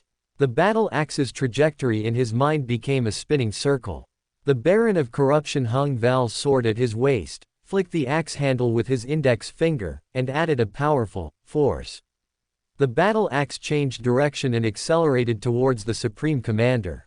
The adamantium battle axe heavily struck the exquisite layered gold alloy armor, its blade slicing through the layered armor, cutting through his well-groomed beard, and cleaving open his chest. Chapter 387, Cataphract Terminator. After Ning Lu seized the Longbeard-class dwarf giant cruiser, he immediately ordered the honor guard to search the ship. Arsena Dun walked up to him. My lord, the Mechanicus Ark has arrived, and the second battle group's royal court monks are beginning to re-equip themselves according to your orders. Malevolus heard that you captured a squat warship. He is very interested in the technology of the short-limbed race and hopes to go aboard to develop it. Let him come. Ning Lu's eyes were deep, and he thought to himself. Open black lens bracket excluding the all-rounder Huang Laohan. Among the gene seed Primarchs skilled in forging are Ferrus Manus, Fulgrim, and Vulcan. Malevolus is the top armor craftsman of this era. The armor for me and Horus Lupercal was personally crafted by him. Even Manus's armor was completed with his collaboration. Perhaps there are other gene seed Primarchs whose armor was also crafted by him, though I don't know about them. Close black lens bracket. Ning Lu also thought that although the Cataphract Terminator had early prototypes and was always in development, its final design was based on the knowledge and data Malevolus gained while crafting armor with Manus. Open black lens bracket. Now that I am the Baron of Corruption, and Malevolus has been dispatched to the Galactic Core to collect data for Cataphract Terminator improvements. Isn't this an opportunity to corrupt him? If I gain his loyalty, all the data for the Cataphract Terminator will be in my hands. Afterward, it will be smoother to have him and Mikkel research armor suitable for extraordinary individuals. Thinking of this, Ning Lu walked over to the Supreme Commander's corpse and examined the armor on his body. The Supreme Commander's armor gleamed, and despite his blood and being tossed around by the Baron of Corruption, it remained spotless. The entire set of layered armor, with each plate connected, had no gaps, forming a seamless whole. The meticulously polished armor shone with brilliant golden light. The Baron of Corruption squeezed his right hand onto the Supreme Commander's shoulder, his arm bulging as he applied pressure. Seconds later, a hint of surprise flashed in Ning Lu's eyes. The armor did not deform under his immense strength. After ascending to Baron of Corruption, his power should exceed Vulcan's when unleashed. Ning Lu's bare-handed strength was only weaker than Manus's silver hands, which had received Void Dragon fragments. If covered in the Burning One's golden liquid metal, the destructive power would be similar. Even power armor could be easily crushed by him, yet he couldn't crush this armor. Open black lens bracket armor crafted from top-grade stratum gold alloy. As expected of a Supreme Commander, he has some good things. Close black lens bracket. Ning Lu grabbed the Supreme Commander's corpse with his right hand. It felt somewhat heavy, which further confirmed his judgment. Open black lens bracket. The technology for forging top-grade stratum gold alloy is only mastered by the Space Dwarf. Armor crafted from it, even among the dwarves, could only be afforded by a Supreme Commander who commanded Forge-kin warriors. When Malevolus sees it, he'll look as if he's seen the most precious treasure. Close black lens bracket. A smile played on Ning Lu's lips. The plan to corrupt Malevolus would be easier to achieve. He carried the Supreme Commander's corpse and strode forward. 2 standard hours later, Malevolus walked into the bridge. His gaze lingered on the Gene Seed Primarch for a moment, then shifted to the corpse at his feet. Upon seeing that armor, the tech priest's eyes lit up with brilliance. The master forger, who had cast countless armors, instantly judged that the armor's forging technique and materials were no less than the Custodes, auric armor. He suppressed the urge to immediately walk to the corpse and begin his research, instead respectfully approaching the Gene Seed Primarch and bowing. Lord Ning Lu. Ning Lu smiled and said, Malevolus, long time no see. Thank you for your concern, Lord, Malevolus replied, his face beaming with a smile. The armor on the squat corpse at your feet is exquisitely crafted. May I have it for research? Of course, Ning Lu said with a smile. Coincidentally, I am also very interested in the craftsmanship of this armor. I would like to research it with you. While Rosario conducted void combat, clearing the remaining space dwarf fleet in the star system, the second battle group, with the assistance of the Mechanicus tech priests, began re-equipping with Cataphract Terminators. Radiance also underwent simultaneous modifications, including the construction of a teleportation platform. Tall adamantium pillars were erected under the guidance of the tech priests, and control panels were set up to establish a connection with the Cataphract Terminators. The 11th Legion launched ground operations, with 4 battle groups attacking the underground city. The second battle group, which was the first to re-equip with Cataphract Terminators, acted as the main force, launching an attack on the Forge Fortress. Lord, teleportation beacon received. Prepare for teleportation, ordered Wilshire, who was wearing Cataphract Terminator armor. Moments later, after receiving the report, a squad of Royal Court monks entered the teleportation platform. Dazzling light flashed, and a piercing shriek could be heard throughout the entire bridge. Current surged like snakes, whipping fiercely against the adamantium pillars, then vanished into silence in an instant. Underground in Rosario's Forge Fortress, a cloud-like radiance shone, and a squad of Cataphract Terminators appeared in the mine shaft. The captain opened his communicator and reported to the Lord in orbit. Lord, teleportation successful. Depart. Wilshire stepped towards the teleportation platform, feeling a sense of heaviness as he moved. The teleportation device hummed, accumulating energy again, as the tech priest's mechanical tendrils moved, inputting a string of characters on the control panel. Dazzling light once again shone in the underground city as Wilshire led his squad out. The Hearthguard raised their automatic linked bolt guns and fired at the newly appeared black-armored giants. Dense beams of light struck the shields additionally mounted on the plate armor. After breaking through the shields, they caused no real damage to the heavy armor.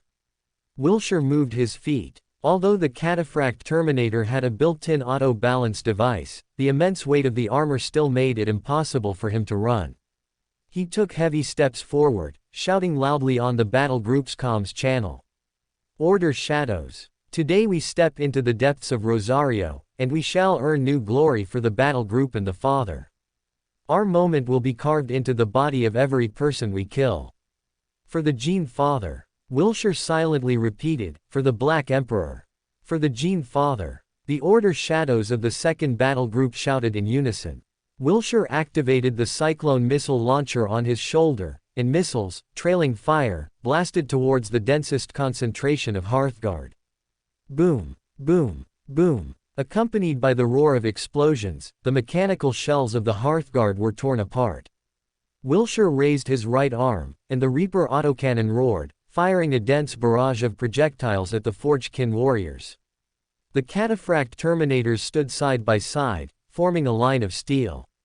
The beams fired by the Forge-kin warriors, after piercing the cataphract Terminators' shields, vanished into nothingness.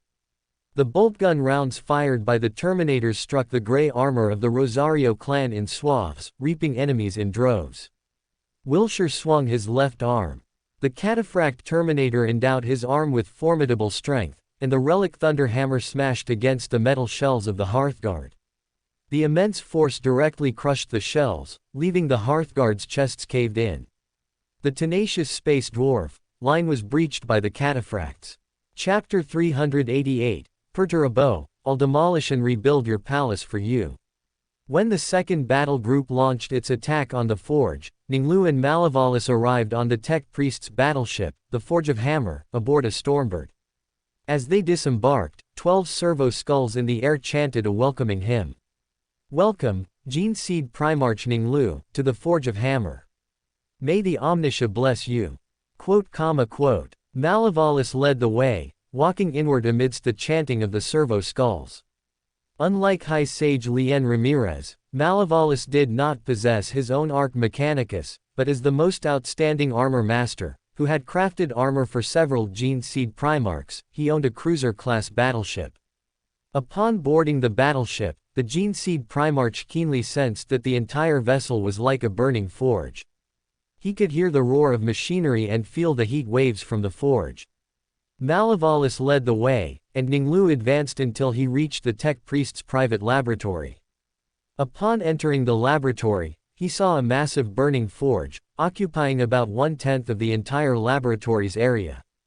Snake-like cables connected the steel equipment, and numerous experimental tables in the center were piled high with various precision instruments. Malevolus walked to the center of the experimental table. "Lord Ning Lu, let us begin."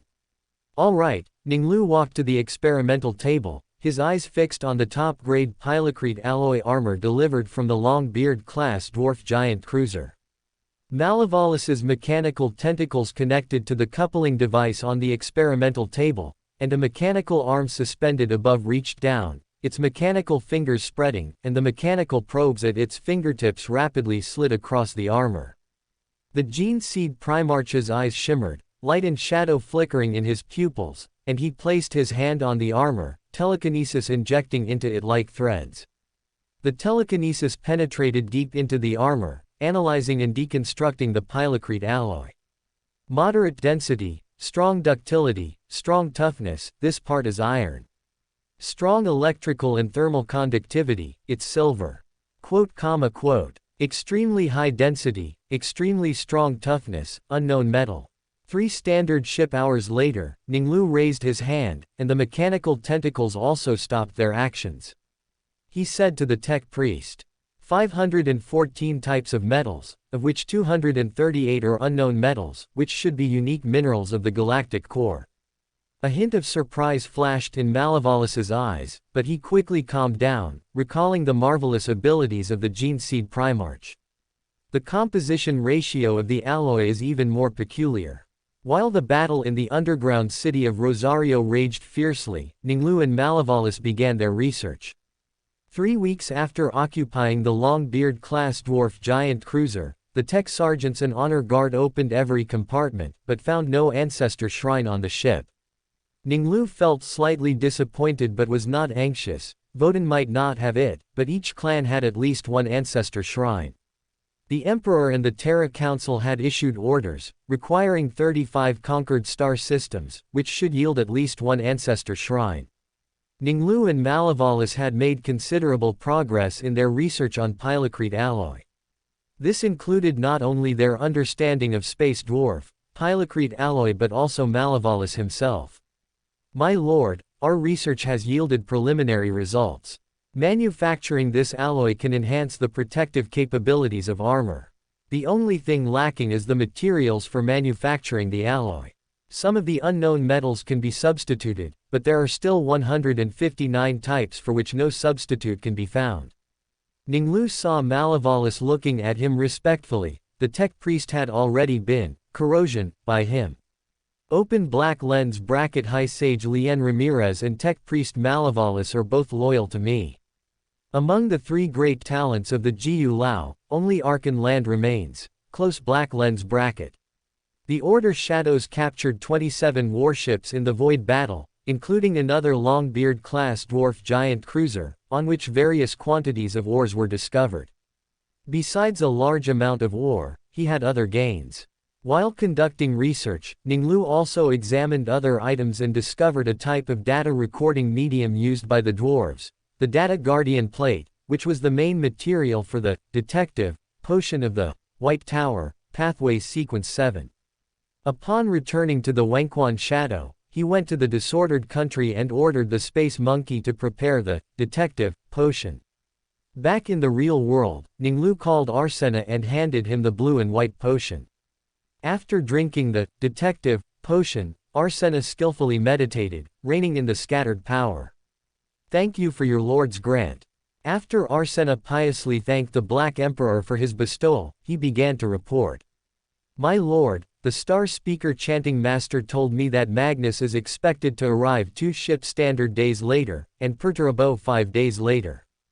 I understand. Ning Lu nodded. 5 days later, Magnus and Perturabo, each with their legion's senior commanders, landed in the landing zone of the Wenquan Shadow. The original body servant, representing the Gene Seed Primarch, waited in the landing zone. He remembered the Black Emperor's instructions to call Perturabo first. Lord Perturabo, Lord Magnus, welcome. Perturabo merely nodded slightly, his expression still solemn. Magnus, with a smile, walked towards Arsena. Arsena Dun, my sons have heard that you are an excellent scholar, possessing a vast collection of books, and they are very interested.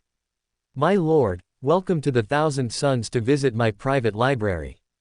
Let's go, Perturabo said. Father and the War Council have entrusted the command duties to Ning Lu, and he must already have a plan. From Perturabo's calm tone, Magnus detected a hint of dissatisfaction and a touch of unwillingness. Open black lens bracket Perturabo wants to be the commander of this operation. The number of Astartes from the 11th Legion participating is more than the combined total of me and the 4th Legion's Astartes. Ning Lu has also achieved victories in numerous battles such as Flame Wheel, combating the Zan Jiao Mo and Midas, and reclaiming Incaladian, so the Emperor will certainly appoint Ning Lu as the commander. Close black lens bracket. Among the 1,000 Sons ranks, Hather Mayat followed his Gene father into the Wenquan Shadow. He thought excitedly in his heart, open black lens bracket finally, I can meet my lord, close black lens bracket. Perturabo entered Ning Lu's palace and immediately frowned. The architectural style of the entire palace made him feel a little uncomfortable. Obsidian, at angles defying mechanics, tilted chaotically, supporting the dome, like a damaged building. 12 metal rods extending downwards from the dome and the banners of various battle groups hanging from their bottoms were arranged as 3 on the left, 4 on the right, and 5 in the center, in an asymmetrical manner. Open black lens bracket why not 4 on the left, center, and right respectively, close black lens bracket. Perturba's right hand clenched. For a moment, he wanted to stride over, tear down the central banner, and hang it on the left. He forced himself to shift his gaze to the ground, his brow furrowing even deeper. The ink jade floor tiles spread out in an asymmetrical Fibonacci sequence of point distances. Perturbo could no longer control himself. He strode over to Ning Lu. Ning Lu, if your sons are incapable of building a palace befitting you, my iron warriors can help you. I'll draw you a design, let's demolish and rebuild it. Chapter 389 The Architectural Art of 3 Gene Seed Primarchs. I am happy to receive your architectural designs and bring them to fruition. I believe you are a great architectural designer, and none of your designs should be buried, but... Perturbo's rage instantly subsided, and his eyes gleamed with dazzling brilliance. But the architectural style of my palace is also a form of art. I think you should learn to appreciate it. Upon hearing this, Perturbo looked around. Everything around him was deconstructed and turned into numbers. The battle standard was 3.3 meters long and 1.1 meters wide. There were 12 battle standards, each identical, which made Perturbo's tightly furrowed brows relax slightly. But then, the first battle group's banner, painted with scales, and the second battle group's banner, painted with a sun, were 5.2 meters apart. The second battle group's banner and the third battle group's banner, painted with a deep black moon, were 6.1 meters apart. Open black lens bracket why is the distance between each banner different, close black lens bracket. Perturbo's mind also flashed with the irregularly painted wings, lines, and other patterns on the dark jade floor tiles, which were arranged asymmetrically according to the Fibonacci sequence. Appreciation of art. In this palace, I only see lost balance, a state of disorder, without meticulous design and proper calculation. Art is usually unrelated to precise calculations. Those things unrelated to logic are the source of art, Ning Lu said profoundly, with deep meaning in his eyes. Open black lens bracket art has nothing to do with technology, close black lens bracket. Ning Lu's words struck Perturbo's heart, and a corner of his sealed memories was ruthlessly unveiled. He had failed once. His adoptive father, Dalmex, had held a sculpture competition. He had cast a perfect statue but lost. He lost to a work that was not perfect but was deeply emotional, expressive, and meticulously detailed. He lost to his brother. Open black lens bracket was it Herakan, or Andros, close black lens bracket. Perturbo tried to blur the memory, making that failed experience seem like a dream. But he was a Gene Seed Primarch, he possessed a superhuman brain. He could master the language of Olympians and any other civilization in a short time. He could understand the structural properties of objects and materials by observation alone, and he had an instinctive grasp of mathematics and engineering. How could he not remember that name? Open black lens bracket it was Andros, not Herakan. I smashed my statue, and Andros's too, close black lens bracket. Perturbo fell silent, his rage had subsided. He re-examined the entire palace once more. A Gene Seed Primarch with extraordinary engineering talent actually didn't need to look again. All the answers were hidden in his rage the moment he stepped into the palace, he just didn't want to see them. Now, the answer ruthlessly pierced the iceberg named reason. Open black lens bracket although chaotic, this palace is also art and is no worse than my own design, close black lens bracket. An unnamed rage flickered in Perturbo's eyes. His left hand stiffly reached for the large hammer at his waist, then stopped. He did not smash the palace beneath his feet as he had smashed the statue that time. Magnus felt Perturbo's surging emotions, which stirred up monstrous waves in the warp. Perturbo, in my youth, I once saw a statue of a great bird. It stood on the mountaintop, perfect. The word, statue, immediately seized Perturbo's attention, and he looked at his red-eyed brother who had walked to his side. Magnus, like a lecturer, recounted slowly. As I approached it, it fell to the ground. Among the scattered stones, I found triangles, quadrilaterals. I discovered the eternal truths that exist in the universe, the origins of the 5 great schools of thought.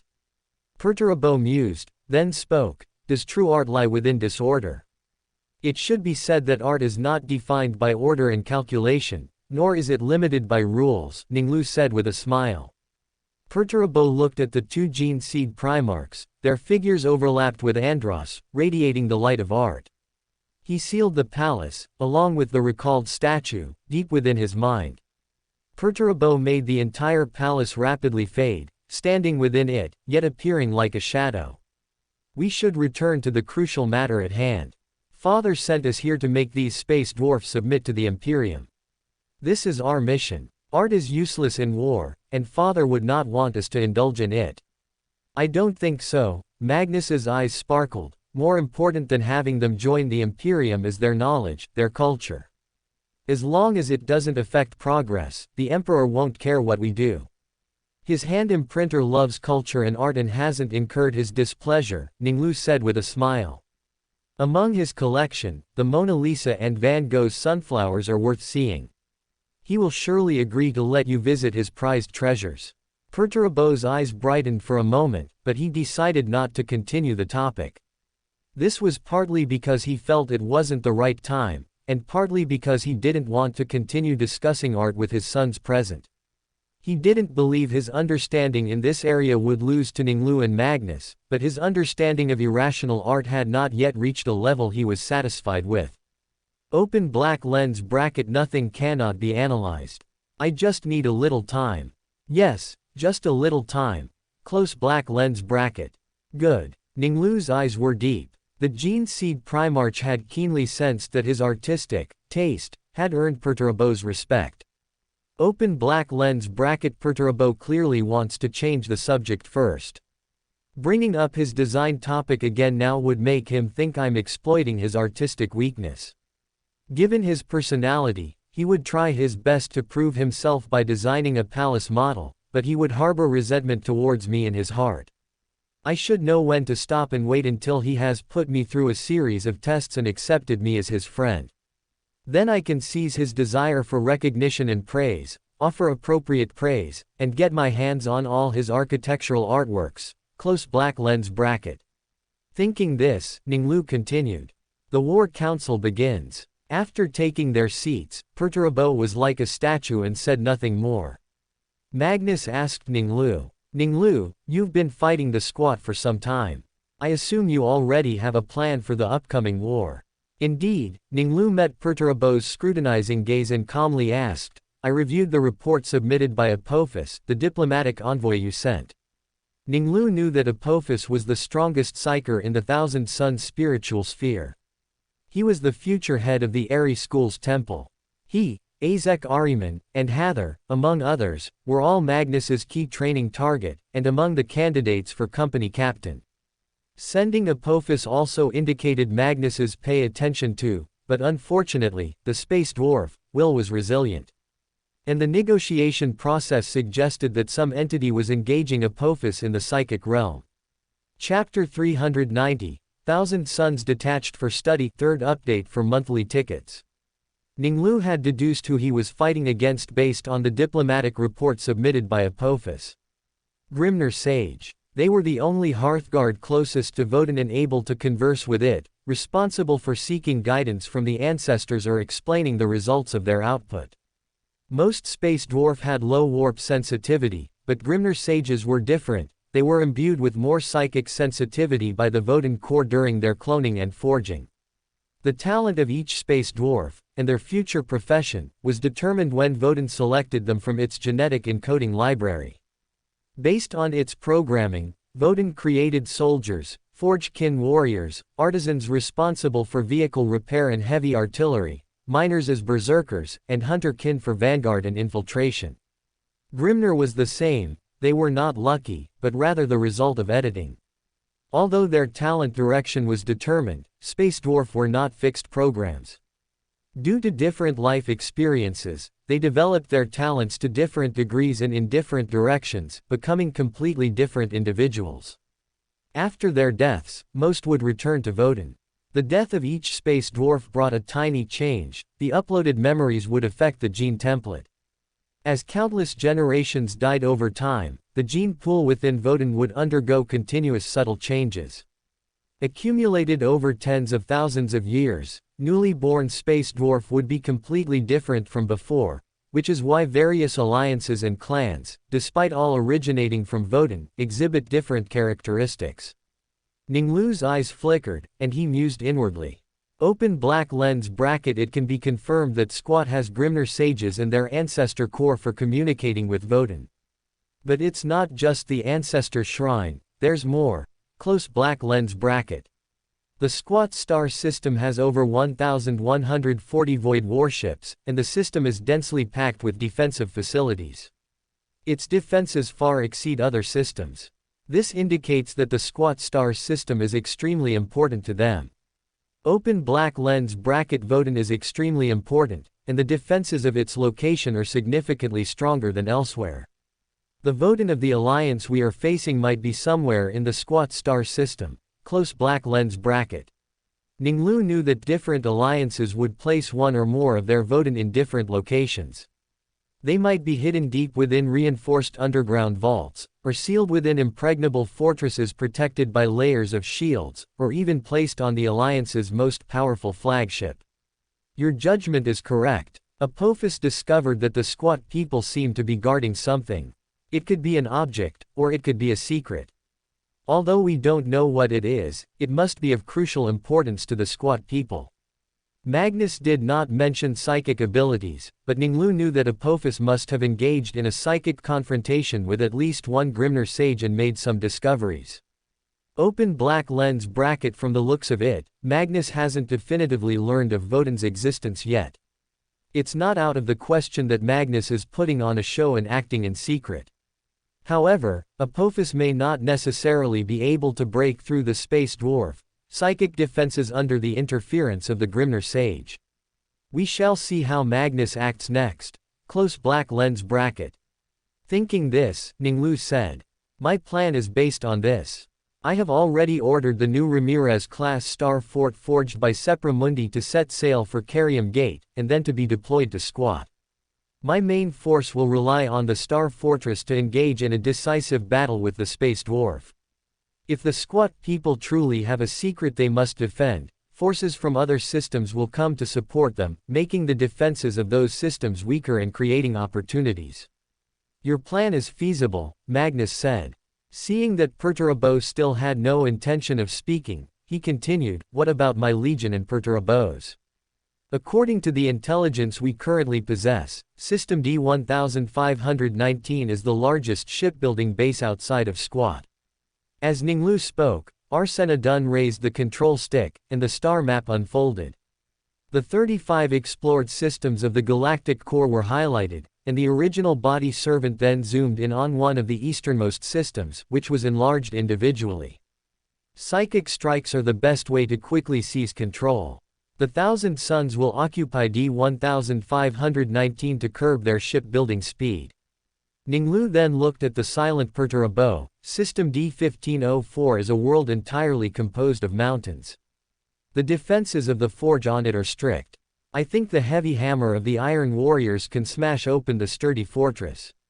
Ning Lu did not mention Squat's forge, which was larger in scale and defense than D-1504. He wanted Perturabo to feel that he was valued, and to offer praise after the Iron Warriors made sacrifices. Open black lens bracket to get Perturabo's designs. I'm really going to great lengths, and I even have to provide him with emotional value.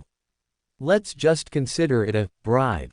I'm doing it for the designs, for the salvation of architectural art. Close black lens bracket. Leave it to me. Ning Lu saw Perturabo, who seemed to have autism, speak and accept the task. Then, let's begin discussing the detailed combat plan. For the next period, the 3 gene seed Primarchs supplemented and enriched Ning Lu's plan. Ning Lu noticed that Perturabo spoke significantly more, and he was meticulous, focusing on every combat detail. From the establishment of every key node to the deployment of every company. He wanted to ensure that the fleet arrived on time, ammunition was ready, rations were sufficient, and support was proper, with all aspects proceeding in an orderly fashion. Open black lens bracket Perturabo, like Robert Gilliman, is an organizational expert who will meticulously formulate and execute combat plans. It's just that one cares about the lives of his men, while the other only knows how to charge head-on. Magnus is more flexible. He will try to resolve things diplomatically through psychic suggestion, predict enemy actions, and other methods. Close black lens bracket. Thinking this, Ning Lu glanced at Magnus and Perturabo, and mused inwardly. Open black lens bracket. One is agile, the other is rigid but well organized. The Thousand Sons and Iron Warriors often acted together during the Great Crusade, which indeed was a proper collaboration. Moreover, Perturabo only has Magnus as a friend. Close black lens bracket. The overall plan was finalized one day later. Magnus took a sip of Sea Cradle's black tea and said, Ning Lu, Perturabo, I have an idea, and I hope to receive your support. Magnus, speak freely. Ning Lu looked at Magnus, secretly guessing. Open black lens bracket detached for study, close black lens bracket. Magnus, go ahead. Every legion has something worth learning. I hope that every company captain, before leading their academy, can follow another legion to learn combat methods, and at the same time deepen the Thousand Sons' understanding of the galaxy. Certainly, the Iron Warriors welcome your candidate company captains. Perturabo said with a smile. Welcome your company captain candidates. To prevent Magnus from suspecting him if he were to suggest a replacement after Magnus named his choice, Ning Lu spoke first. How about Hather Mayat? I met him when I was traveling to Prospero on a ship. My judgment shouldn't be wrong, right? He should be one of the company captains you've chosen. He made a joke at just the right moment. Magnus was momentarily stunned. He had originally intended to send the most perfect-looking Mayat to the Emperor's Children, and Apophis to the Order Shadows. Of course, Mayat is one of my most excellent sons. Subsequently, the future holy seat of the Fire Phoenix School, and company captain of the 6th Academy, Caliphus, was sent to the Iron Warriors, as he remembered.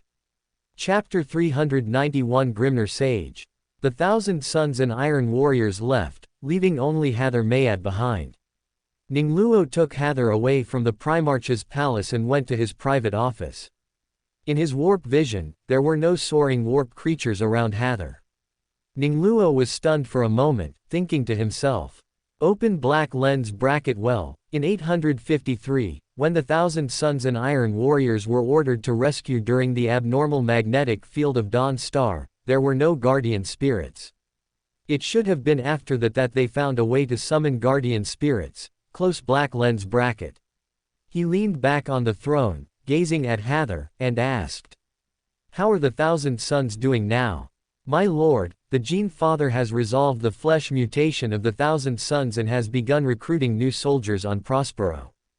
The new city has been laid, and the construction of the Gene Father's Photepe pyramids, the 5 great schools pyramids, and the great library has begun. The Thousand Sons are studying in the 5 great schools, and I have joined the Bright Feather School. Hather's face beamed with a smile. Through 8 years of cultivation, I have mastered all Bright Feather techniques and am now a temple lecturer. Ning Luo nodded slightly, thinking to himself. Open black lens bracket. The corrosion effect of the 5th layer space of the disordered country is still stable. Hather should have had a lot of contact with Magnus over the past 8 years, but he remains loyal to me. Close black lens bracket. It seems you are highly valued by Magnus. The audience spoke. Using the ability you bestowed upon me, I observe that the Gene Father's trust in me is only lower than that of his former mentor, Aemon, who just completed gene modification and was appointed as an attendant, and the former Legion commander Azek Ahriman. The Baron of Corruption saw that the audience's mind-body was golden and integrated, and he asked. You have mastered the power I bestowed upon you. My lord, I have carefully observed the Legion and have mastered the power you bestowed. A moment later, Hather was promoted to Sequence 8 Telepathist. My lord, I will surely make good use of your power to obtain more Thousand Sons secrets for you. Ning Luo nodded slightly and instructed Hather. Record the Bright Feather memories in data crystals and file them in the librarian. Back up all knowledge obtained by the Thousand Sons, transcribe all books on Prospero, and store them separately in the school pyramids and your future flagship. As the future head of the Bright Feather School Temple, Hather's authority within the entire Thousand Sons was only lower than Magnus, Aemon, and Ahriman, allowing him to access most of the mysteries. As you command, my lord. Hather accepted the order. In the second solar month of 848, the Ramirez-class star fort was delivered to the Squat Star system. Inside the Navigator Sanctuary, Vischer Navigator closed his third eye. He looked around. Compared to the previous two Ramirez-class star fort voyages he led, this trip had 3 fewer navigators. With half the assistants gone, the navigator felt the entire journey was smoother. The warp journey completed through the Carium Gate was both fast and stable. Throughout the voyage, he did not experience the sense of danger he used to have. As soon as the Ramirez-class star fort entered the Squat Star system, it was immediately struck by the Space Dwarf Void defense system. The void of Squat was filled with weapon platforms, torpedo tubes, and minefields, connected together like a giant spider web. The entire defense network extended from the system's edge to the orbit of Squat's main planet, covering a vast area up to 100,000 kilometers deep. The Space Dwarf, heavily armored battleships shuttled through the defense network, rapidly approaching. Rockets, trailing dazzling light, converged like a storm of arrows, blasting towards the Ramirez-class star fort. In the central quadrant of the star fortress, countless torpedoes flew out to meet the rockets. Silent explosions erupted in the void, and the shining light illuminated the Space Dwarf Alliance's battleships. From the launch tubes of the defense platforms, missiles the size of Warlord-class Titans, their cores filled with unstable plasma, soared into the sky as the mechanical countdown reached 0. Inside the central quadrant's command center, alarms blared. The incoming plasma missiles flashed dangerous deep red light on the visual training screen. A large number of torpedoes were dispatched and allocated by the Simulacrum Sanctum to intercept the plasma missiles. Within a range of 10,000 to 5,000 kilometers from the Ramirez-class star fort, torpedoes collided with plasma missiles. Light like the birth of a star bloomed, and crimson fireballs engulfed shells and torpedoes indiscriminately. The Ramirez-class star fort's Fortress-class energy shield shook violently in the sea of fire. Its heart, the Punishment-class reactor, pumped, continuously providing power to the shield and maintaining the defense system. As the firestorm subsided, the grid of stars erupted with flashes, and the vacuum was torn open. The Carium Gate spat out the 1st Battle Group and 4th Battle Group's warships into the Squat Star system, with dazzling mist and magnificent lights pouring out into reality with each void ship. The Rongguang Nuwang-class battleships Arbitrator and Death Withering attacked the exposed missile launch platforms. Shining lances of light struck the missile launch platforms, tearing through the energy shields. The second wave of light strikes rained down on the missile launch platforms, and the exploding beams tore apart asteroids. The Squat Alliance fleet emerged from the defense network and attacked the black warships.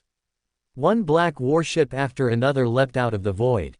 The Order Shadow's 4 battle group fleets tore open reality, spewing firepower at the dwarf warships. Void combat immediately erupted. The Order Shadow's thousands of warships, with the Ramirez-class star fort as their core, steadily advanced, dismantling the Space Dwarf defensive facilities one by one. Reinforcement fleets from the Squat Alliance continuously poured into the system, obstructing the advance of the Order Shadow's fleet. The Void battle lasted for a year, filling the Squat Star system with burning wreckage.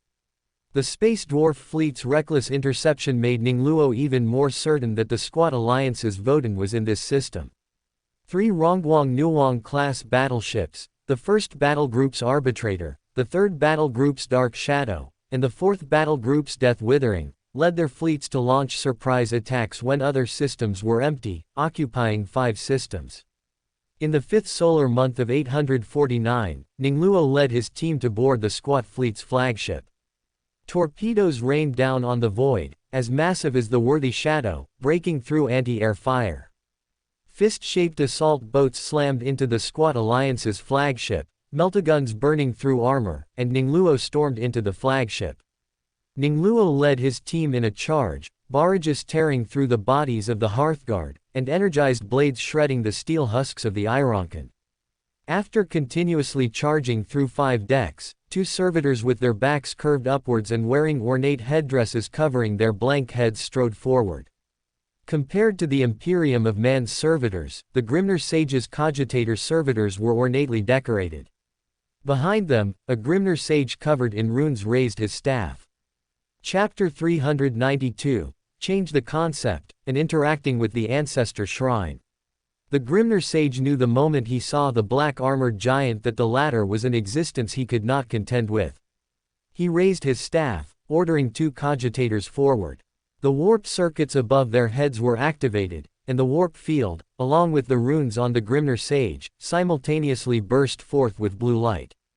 The Grimner Sage's mind grasped the power of the warp, condensing it together as if pulling a cable from a conduit. He waved his staff, and bio-lightning was projected towards Ning Lu. The Gene Seed Primarch raised his left arm, telekinesis gushing forth, condensing into a high wall of psychic energy in front of him. The psychic lightning struck the force field shield, emitting a booming sound. The force field shield shook for a moment, then suddenly shattered. An invisible shockwave swept through the surroundings, and the entire deck continuously trembled. The Honor Guard members' power armor crackled, and their bodies swayed. Arsena's telekinesis surged, struggling to maintain his balance. The Gene Seed Primarch keenly caught the blue light erupting from the cogitators' heads. He also knew that the bolt guns in the cogitators' hands were merely a real-world precaution. Their true primary means were the complex warp circuits within their spherical casings. Grimner himself did not have high warp talent, only average compared to humans. But relying on the runes on their bodies and the amplification of the cogitators' warp circuits, they could release powerful forces that only top-tier psychics could use. More importantly, the cogitators were like psychic fuses. When the Grimner Sage drew warp power, they could follow his commands to break the circuit, preventing the power from going out of control. The Grimner Sage's psychic fuses reminded him of the Star Speaker Abbots, who often carried 2 Sisters of Silence with them to suppress their overly vast psychic power and prevent others from prying. The psychic fuse method is similar to that adopted by the Star Speaker Abbots. One relies on the cogitators' warp circuit fuses, the other on the Sisters of Silence. The Grimner Sage's runes combined with the warp circuit system amplify psychic power much more than expected. It is very useful, both for amplifying psychic power and as a psychic fuse. Ning Lu decided to obtain the Grimner Sage's warp circuit system. He decided to quickly kill the 3 individuals without causing them harm. The Baron of Corruption's eyes flickered, and his spirituality gushed forth. The Grimner Sage's consciousness had just delved into the warp, drawing power to fight the black-armored giant.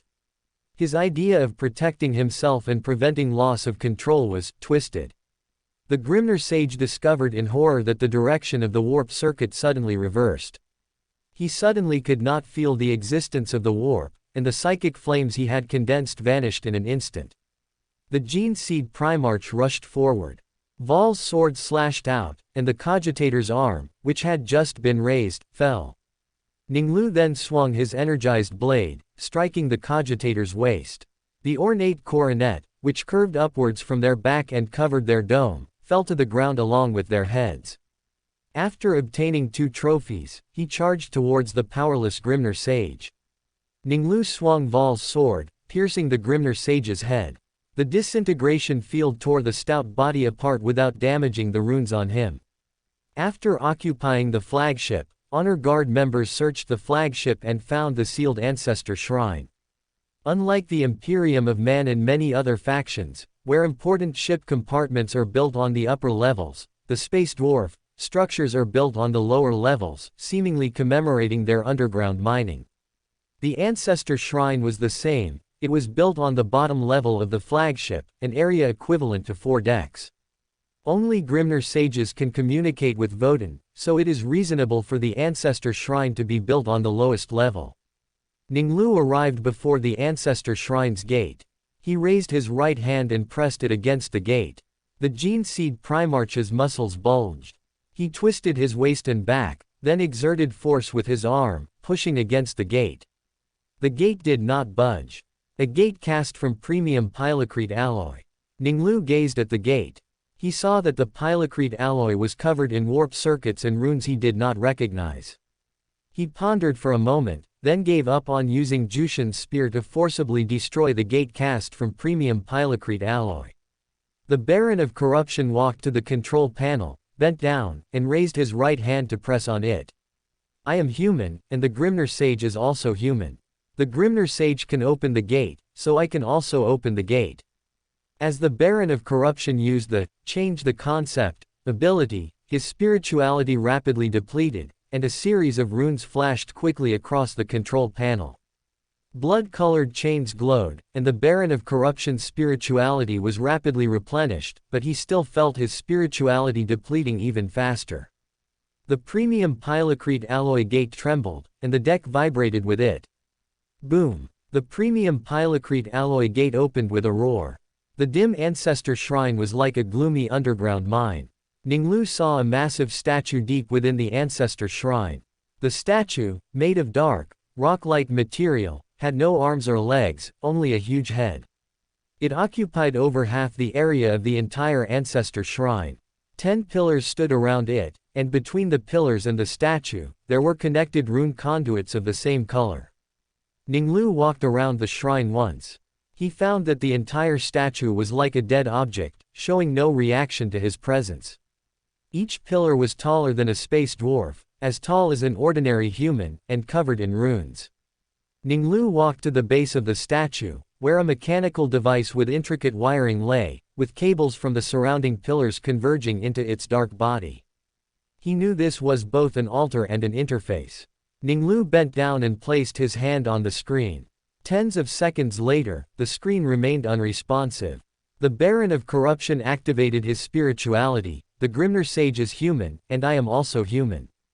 The Grimnir Sage can communicate with Vodun through the Ancestor Shrine, and so can I. The Baron of Corruption's spirituality rapidly depleted, and at the same time, the statue's eyes lit up, and a deep light shone on the screen. Images and text appeared on the screen, scrolling rapidly. Performing, change the concept, now consumes far more than when opening the gate. Moreover, the Space Dwarf script differs greatly from High Gothic. It seems that obtaining all of Vodun's secrets will not be easy. It will require prolonged use of change the concept to interact with the Ancestor core. While the Baron of Corruption pondered, his spirituality rapidly depleted. He lifted his palm before it completely dried up.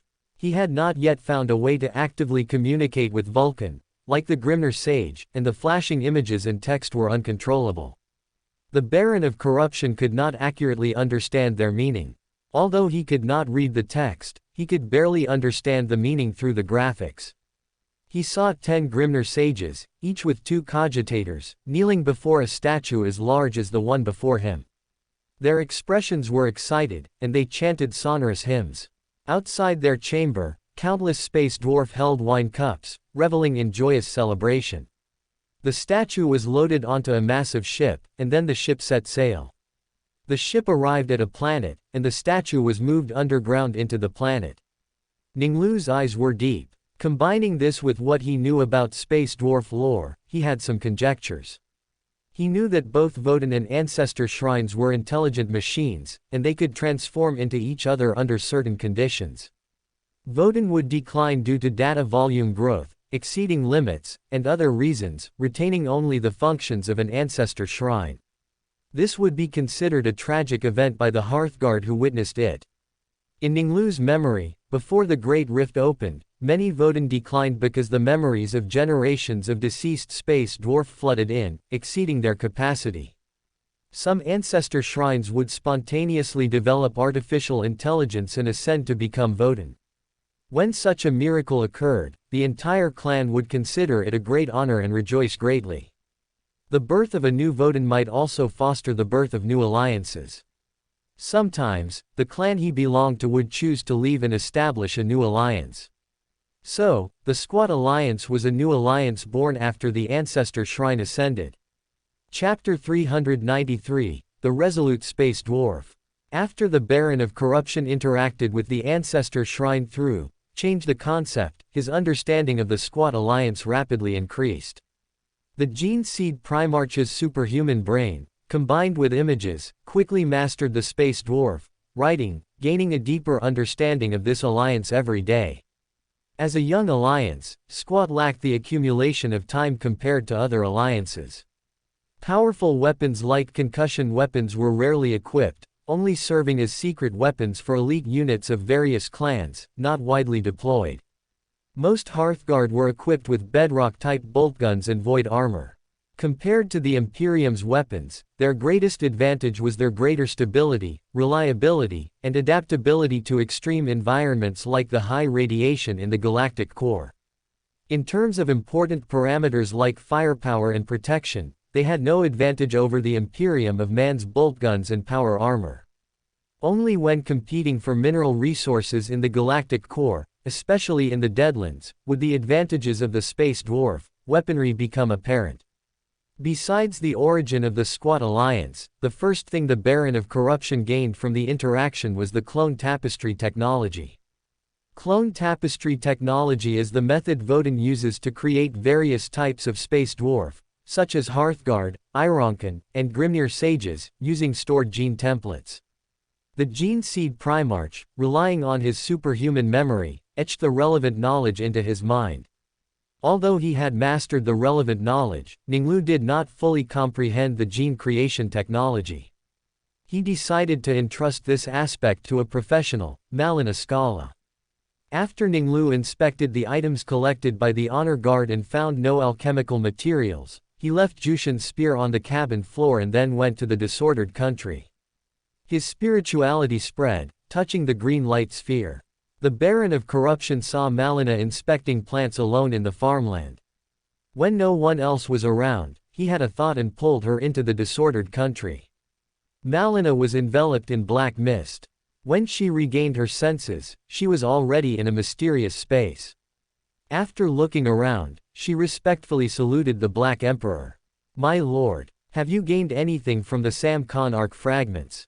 Ning Lu asked. Malena's hazel eyes flickered, and she spoke. "I used the abilities you bestowed upon me to dismantle the Aeldari Arc fragments, and I have gained a certain understanding of how they create ecosystems in the void. I dismantled the Arc fragments and rebuilt the lower decks, transforming them into an ecological garden. Because the method of Arc construction can only be mastered by Bonezingers, there will be no further gains until I obtain their secrets." Ning Lu nodded slightly. "Temporarily cease your research. The war with the Aeldari will continue, and in the future, you will obtain a complete Aeldari Arc. How is the construction of the Catachan farmlands progressing? Can it be maintained after you leave?" Malina replied, "My lord, I used Aeldari transformation technology to modify the Catachan environment, transforming a total of 23 square kilometers of farmland. This is also the limit that a planter can maintain. Depart immediately for the galactic core and take over the Space Dwarf. Research in genetics," Ning Lu commanded. Besides the Space Dwarf, Gadanar also had unique expertise in biological genetics. After Ning Lu returned to the real world, he met Thomas, who had just returned from the Attila galaxy. "My lord, after you left, we studied the memory crystals in the stone chamber and gained a basic understanding of the Space Necron's runes. After we stopped the operation of the maintenance factory, and without the deep engineering structure, we continued our exploration of the Yemen Jia Xingkong Jushi Bay and began researching the second stone chamber. As soon as I stepped into the stone chamber, I found that my connection to the warp was severed." Thomas recalled the feeling at the time, his body and mind both feeling uncomfortable. Although he was a wizard, and still possessed great power, losing his psychic abilities and the feeling of his soul losing its anchor was still extremely unsettling. The Master of Ordnance and Miguel Cuesta, after studying the memory crystals and the Blackstone architecture, believe that this stone chamber controls the generation and maintenance of the anti-psychic field. The array is currently dormant. Once activated, the anti-psychic field will expand from the stone chamber to the entire megalithic obelisk, and even the entire galaxy. I left scribes and several scribes to assist them in their work and research the anti-psychic field. Ning Lu pushed a data crystal towards the think tank curator. The space dwarf, Grimnir sages possess some special runes. Research them. They also possess warp circuits that can enhance psychic power, as well as methods to sever psychic circuits. However, this technology only has a significant effect on ordinary psychics and has little effect on Order shadows. Further research is needed before it can be used by the librarian. Yes, my lord, Thomas replied. 5 days later, Thomas boarded a 3rd Battle Group warship and accompanied the fleet to the D-1510 system. As Ning Lu had planned, facing the threat from Votan, clans from other systems continuously dispatched fleets to the Squat Star system for support. After the reconnaissance fleet dispatched by the Order Shadows confirmed that other systems were empty, they would dispatch fleets to launch surprise attacks on underground cities while they were vulnerable. After confirming that the D-1510 system was empty, the 3rd Battle Group's fleet was ordered to proceed. The D-1510 system's fleet was defeated by the 3rd Battle Group within 12 standard days, and Thomas led his team to break into the Forge Fort. After Thomas broke into the underground, his consciousness spread outwards. He discovered that the entire underground passage had been built into a complex network of tunnels. Space Dwarf could surge from all directions, launching attacks from every angle.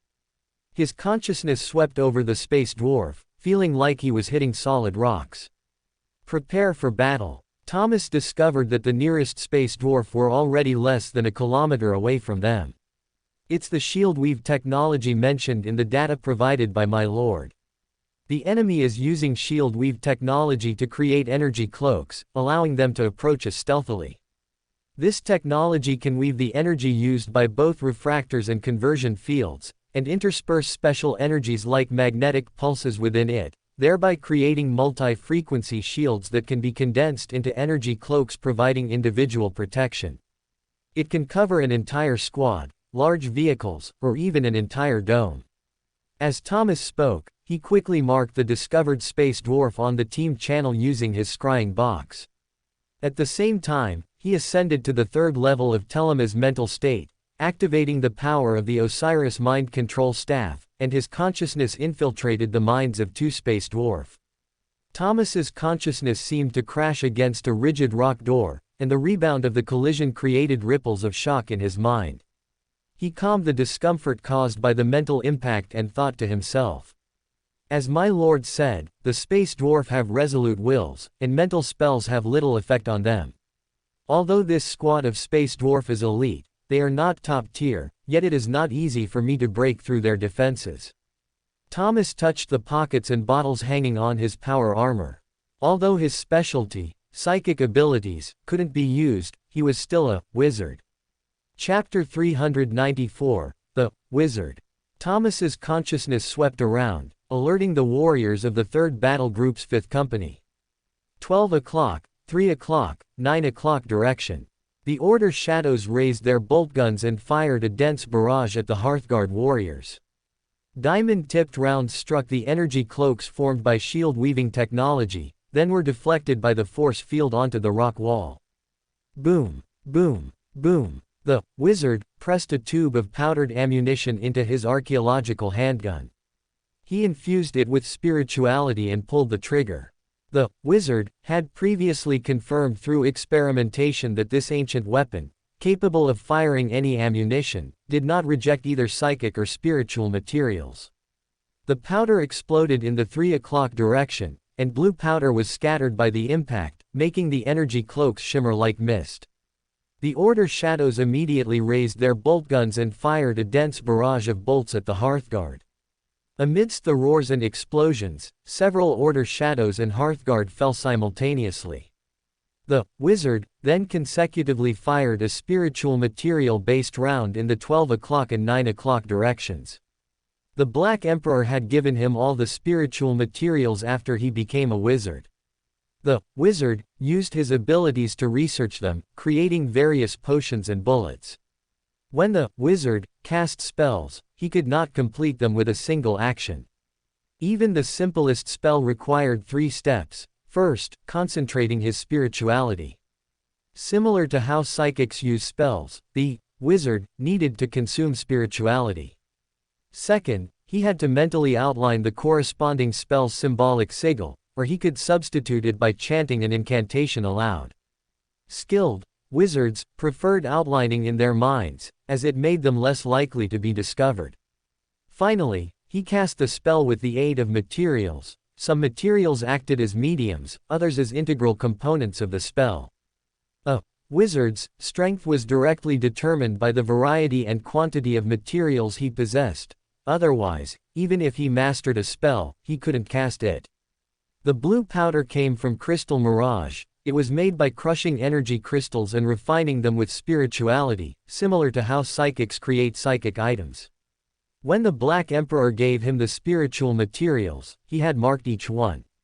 The wizard raised his hand and fired another blue bullet in each of the 3 directions, covering the Hearthguard in flying powder. The Order shadows and the exposed Hearthguard exchanged fire, guns roaring. As bolts roared, Hearthguard and Order shadows continuously fell. The wizard pulled a bottle of potion from the chest of his power armor and sprinkled it on himself. His black armor vanished like mist, disappearing from everyone's sight. The wizard quietly approached the squad in the 9 o'clock direction. When he was 20 meters away, he pulled out a dark red potion from his waist and simultaneously activated his spirituality. The wizard outlined the Black Emperor's symbolic sigil in his mind. First, disordered black arcs, then the surrounding wings, and finally the spikes and the abstract crown above. The wizard then outlined the Aeldari Fire Dragon rune in his mind.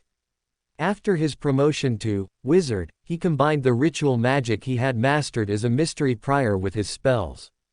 By first outlining the Black Emperor's symbolic sigil, the wizard could borrow a portion of the Black Emperor's power to cast spells. After outlining the Fire Dragon rune, the wizard flung the powder out.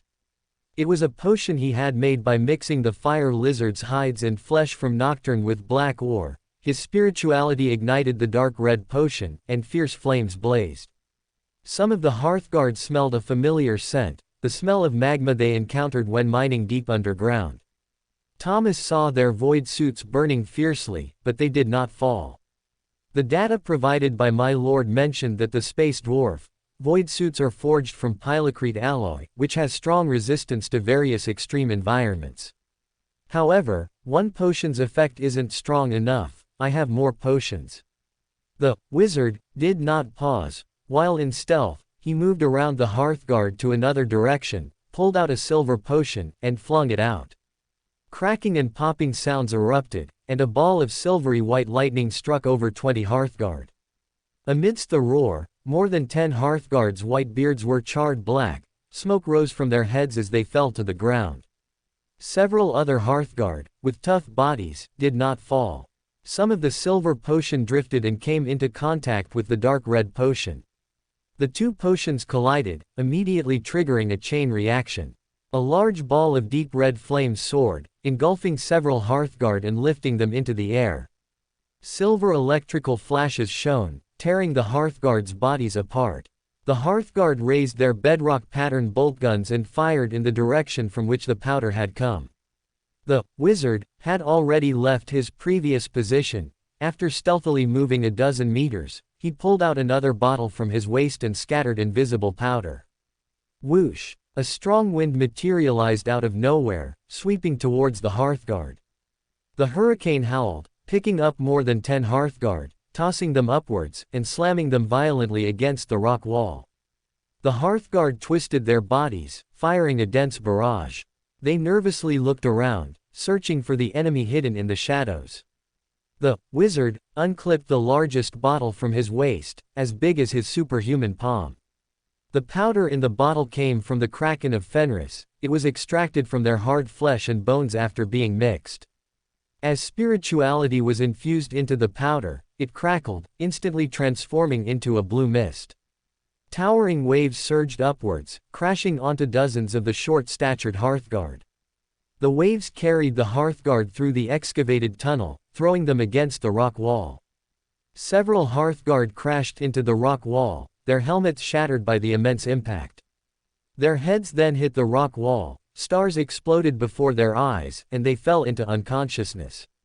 More than 10 Hearthguard lost their balance, swept by the waves, and slipped into the current. They tumbled and spun in the water, extending their bedrock-patterned bolt guns to try and hook onto rocks to stop themselves. The wizard rapidly used spells to kill the short-statured ones, at the cost of his bottles of potions rapidly depleting. At the same time, he also felt a slight dissolving sensation within his body. Thomas had previous experience as a mystery prior and a fighting scholar. He knew he was gradually mastering the power of a wizard. In the 10th solar month of 849, all the materials the wizard had crafted were exhausted. He held his archaeological handgun in one hand and a power sword in the other, joining the arduous battle. Thomas advanced with the third battle group into the forgehold. As a highly perceptive Order Shadow, and a psychic of the mental discipline, the concept of silence did not exist for him. He was constantly surrounded by the deafening roar of chaotic thoughts until he mastered the new Telema mindset, which gave him the choice to exclude useless thoughts. Upon arriving at the galactic center, Thomas did not encounter any similar difficulties. On the contrary, even when he actively tried to read the space dwarf minds, it was difficult to achieve. They were like hard stone. Thomas ascended sequentially into Magnus's third layer of mind, and the world around him instantly became incredibly clear. Every detail was almost blinding. All tiny fragments intersected and overlapped into a collective structure, and a bright, swirling trajectory was drawn behind the Hearthguard. A heavy hammer smashing through the air was exceptionally clear in Thomas's thoughts. Thomas raised his power sword to meet the short-statured one's arm, as if the opponent had actively crashed into it. The charged blade pierced the void armor, and the disintegration field tore apart the short-statured one's body. After a long and arduous battle, the third battle group gained the upper hand in the D-15 10-star system, and Thomas then boarded a ship to return to the Squat Star system to report to the Geneseed Primarch. Chapter 395. Not intercepting Gilliman, but intercepting his offspring is also good. The 12th solar month of 849, Wangquan Shadow. Ning Lu received the returning Thomas in his private office to hear his briefing. My lord, from what I've seen, the space dwarf equipment is similar to the weapons used by the Empire, with a design sense that suggests Imperial technology was never lost, but continuously developed to the present day. However, their equipment levels are not uniform. It seems that due to the varying development of each clan, the clans that master shield-weaving technology pose a greater threat. Ordinary clans using what they call bedrock boltgun and void suits can also threaten the Order Shadows, especially their extensive underground tunnel network, which allows them to launch attacks from different directions. Arsena Dunn, who stood beside him, added, "The space dwarf are more resilient than any enemy the Legion has encountered before. Even when isolated and helpless, they will stubbornly resist relying on their underground fortresses. As of now, not a single star system has given up resistance. Even Rosario still has 5 fortresses stubbornly resisting deep underground. The space dwarf pose a considerable threat to the Legion's warriors. Among the 6 battle groups participating in the war, the number of casualties has exceeded 500 so far. The 11th battle group has suffered the most severe losses, with over 1,500 Order Shadows killed." The original body servant's voice was full of concern. The prolonged underground war of attrition made him worry about the casualties of the Order Shadows. The think tank curator read the silver-haired Arsena's worries. He recalled the battlefield situation and said, "Some Iron Rider Terminator equipment of the 3rd battle group is more superior in defense compared to void armor. The Order Shadows equipped with them will gain a good advantage in combat. However, the supplies provided by the Mechanicus are simultaneously given to the Order Shadows, Iron Warriors, and Thousand Suns. The Legion only receives 50 sets per solar year. The Legion's total production capacity in its territories reaches 200 sets, but even with the Mechanicus's supply, when distributed among the 6 battle groups, the quantity is not much, and they can only be used as assault spearheads." Ning Lu nodded slightly. "I understand." After the meeting, he had a thought and arrived at the disordered country. The production capacity of Kos and Gon Meteor in my limit star territory is invested in shipbuilding and Ramirez-class star forts. The production capacity of other worlds is used to supply the war with the Squat League, and it is still slightly insufficient. So, this divination will solve this problem.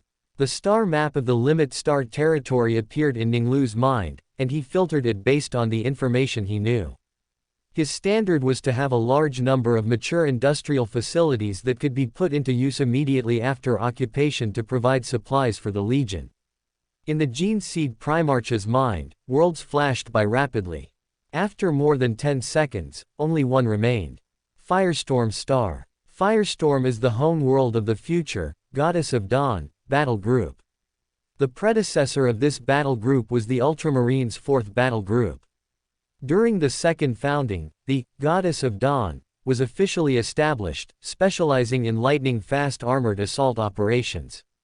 Their armory possessed far more Raider and Predator tanks than most battle groups.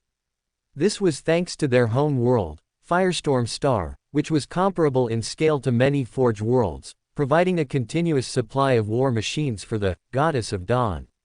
Although I have already picked the pearls I coveted among Ultramar's 500 worlds and do not plan to intercept him again, Robert Gilliman's offspring still have a few good worlds outside of Ultramar. Firestorm Star is one of them, with the most developed industrial capacity. Not intercepting Gilliman, but intercepting his offspring is also good. Well, it's still an ownerless land now, first come, first served. Ning Lu picked up the divination dice, and the information he knew about Firestorm Star quickly flashed through his mind. Firestorm Star, an industrially developed planet, covered with large-scale industrial facilities. Firestorm Star is located in the eastern region of the galaxy, between the Forge world Incaldian and Attila. Ning Lu chose Firestorm Star for another important reason, to build a bridge between the Incaldian and Attila that he controlled. After a quick run-through in his mind, he silently chanted. The star map from Thalassa to Firestorm Star. The 7th Battle Group and 9th Battle Group have already taken root in the Limit Star territory. Among the territories governed by the 7th Battle Group, Gon Meteor and Kos are both developed industrial worlds. Ning Lu decided to give Firestorm Star to the 9th Battle Group. After chanting 11 times, he threw the divination dice in his hand. The triangular prism tumbled several times in the air and, the moment it landed in Ning Lu's open palm, a holographic projection-like scene unfolded before his eyes. Just as Ning Lu was about to return to the real world, a whisper suddenly sounded in his ear. He distinguished it slightly and found the voice came from St. Diago Borgkamp. The Baron of Corruption's spirituality spread, touching the star-like shining light sphere. He knelt before the altar, praying to him. The Black Emperor of the Order Shadows. I implore your gaze. I offer you sacrifices. The Monarch's Iron Law, the foundation of the chaotic kingdom, please transmit power to my spell. The 5th Battle Group participated in the war against the Space Dwarf, but St. Diago was left at Carium Gate, responsible for repairing the space station and commanding his company to continue exploring the remaining void whales. Open black lens bracket. Did St. Diago discover something inside the void whale? Close black lens bracket.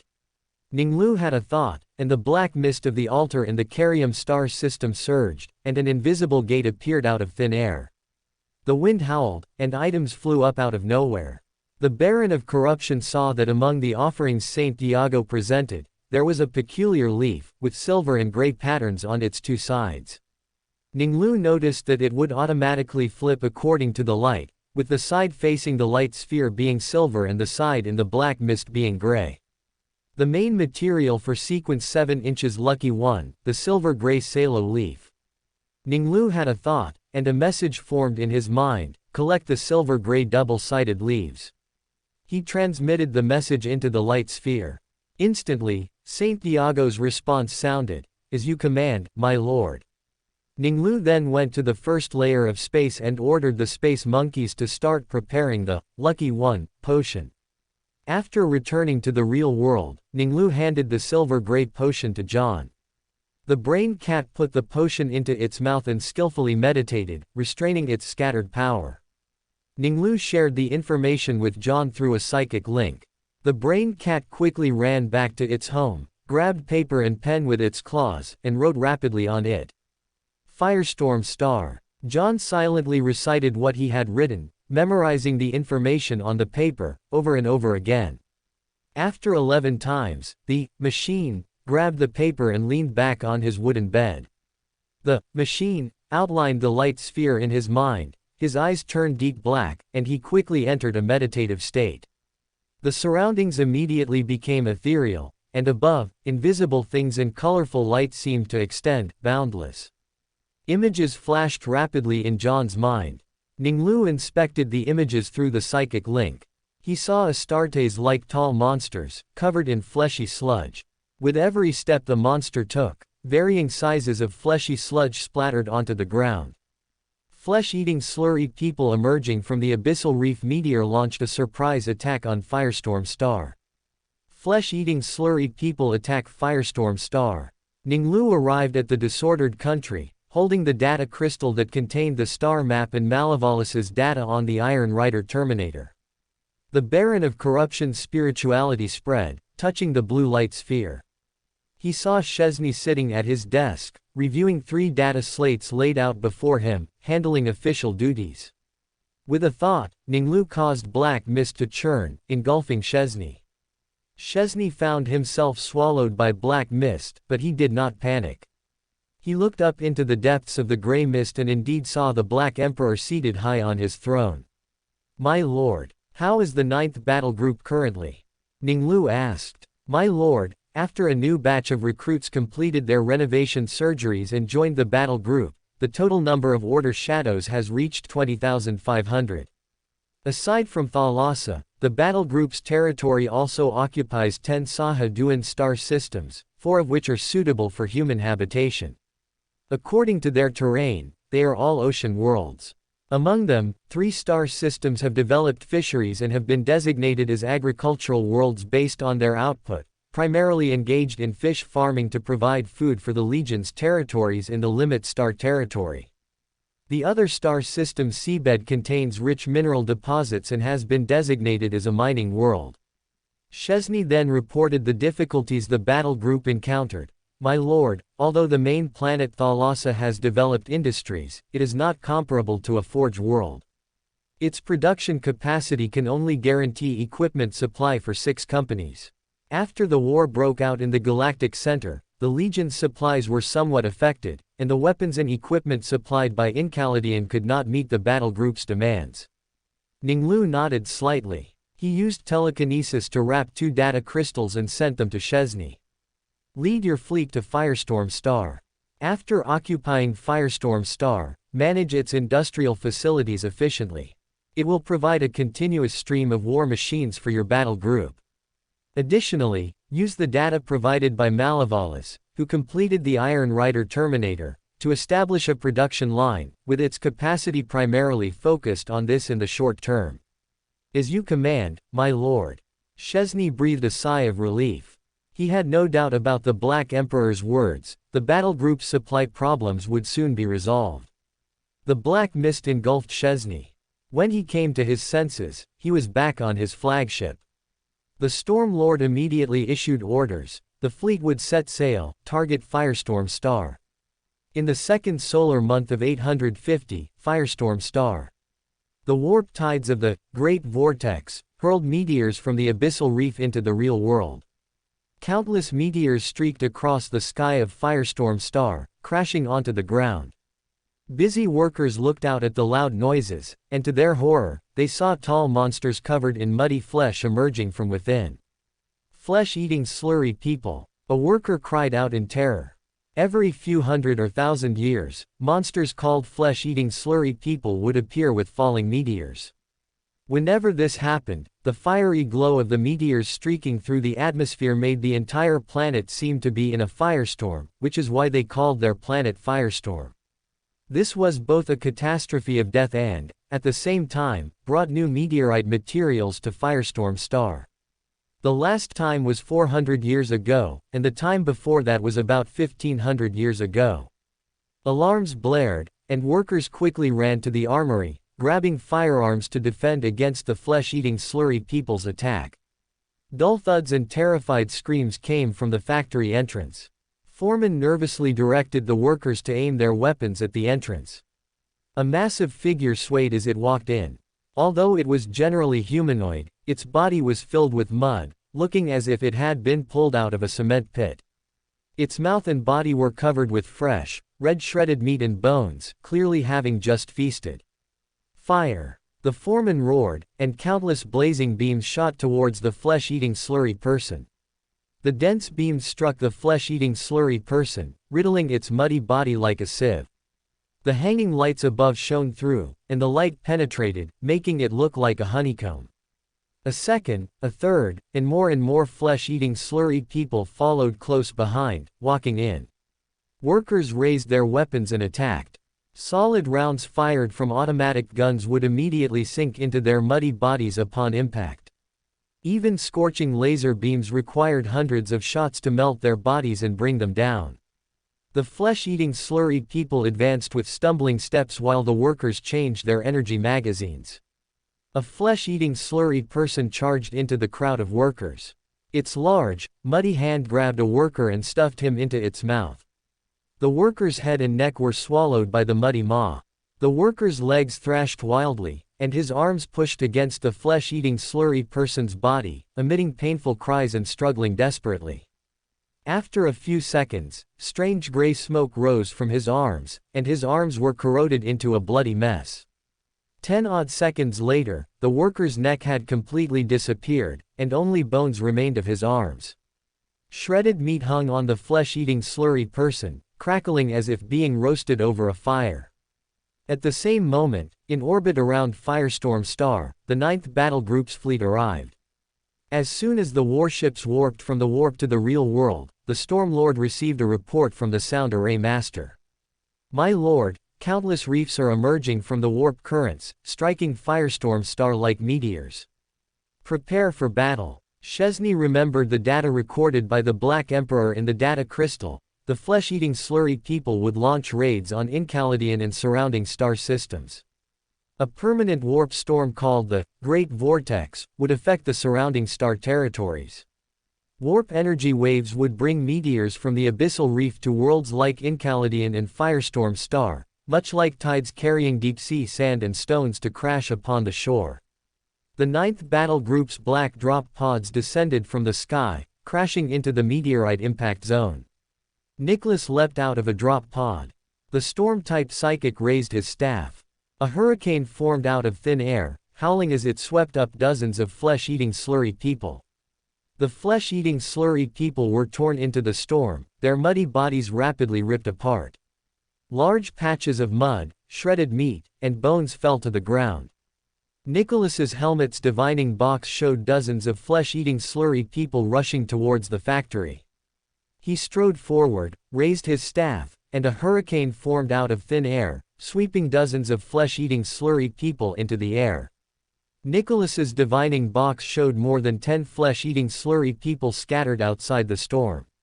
The people of Wrath did not waste their psychic energy releasing the storm. He charged forward, like a humanoid storm, rushing behind the flesh-eating slurry people. The people of Wrath swung his arm violently, power erupting in a single strike. The people of Wrath's furious strike slammed into a flesh-eating slurry person, its body exploding, mud splattering everywhere. Nicholas saw several flesh-eating slurry people surrounding an order shadow, their muddy bodies dripping onto the power armor, making sizzling sounds. "Alien, die!" The people of Wrath roared, his arms swelling, and a furious strike smashed into a flesh-eating slurry person. With an explosion, mud splattered, and Nicholas felt that he had become a true people of Wrath. Within a week, the 9th Battle Group had driven all flesh-eating slurry people from Firestorm Star. After deliberation, the Industrial Consortium of Firestorm Star quickly made a decision to accept the Storm Lord's governance. The Tech Sergeant began manufacturing Iron Rider Terminators using the data from the data crystal. For more thrilling fanfiction stories like this, check out my channel Fanfic Audiobook. Dive into epic adventures, mysterious realms, and legendary journeys brought to life through immersive storytelling. Don't forget to like, share, and subscribe for more amazing audiobooks.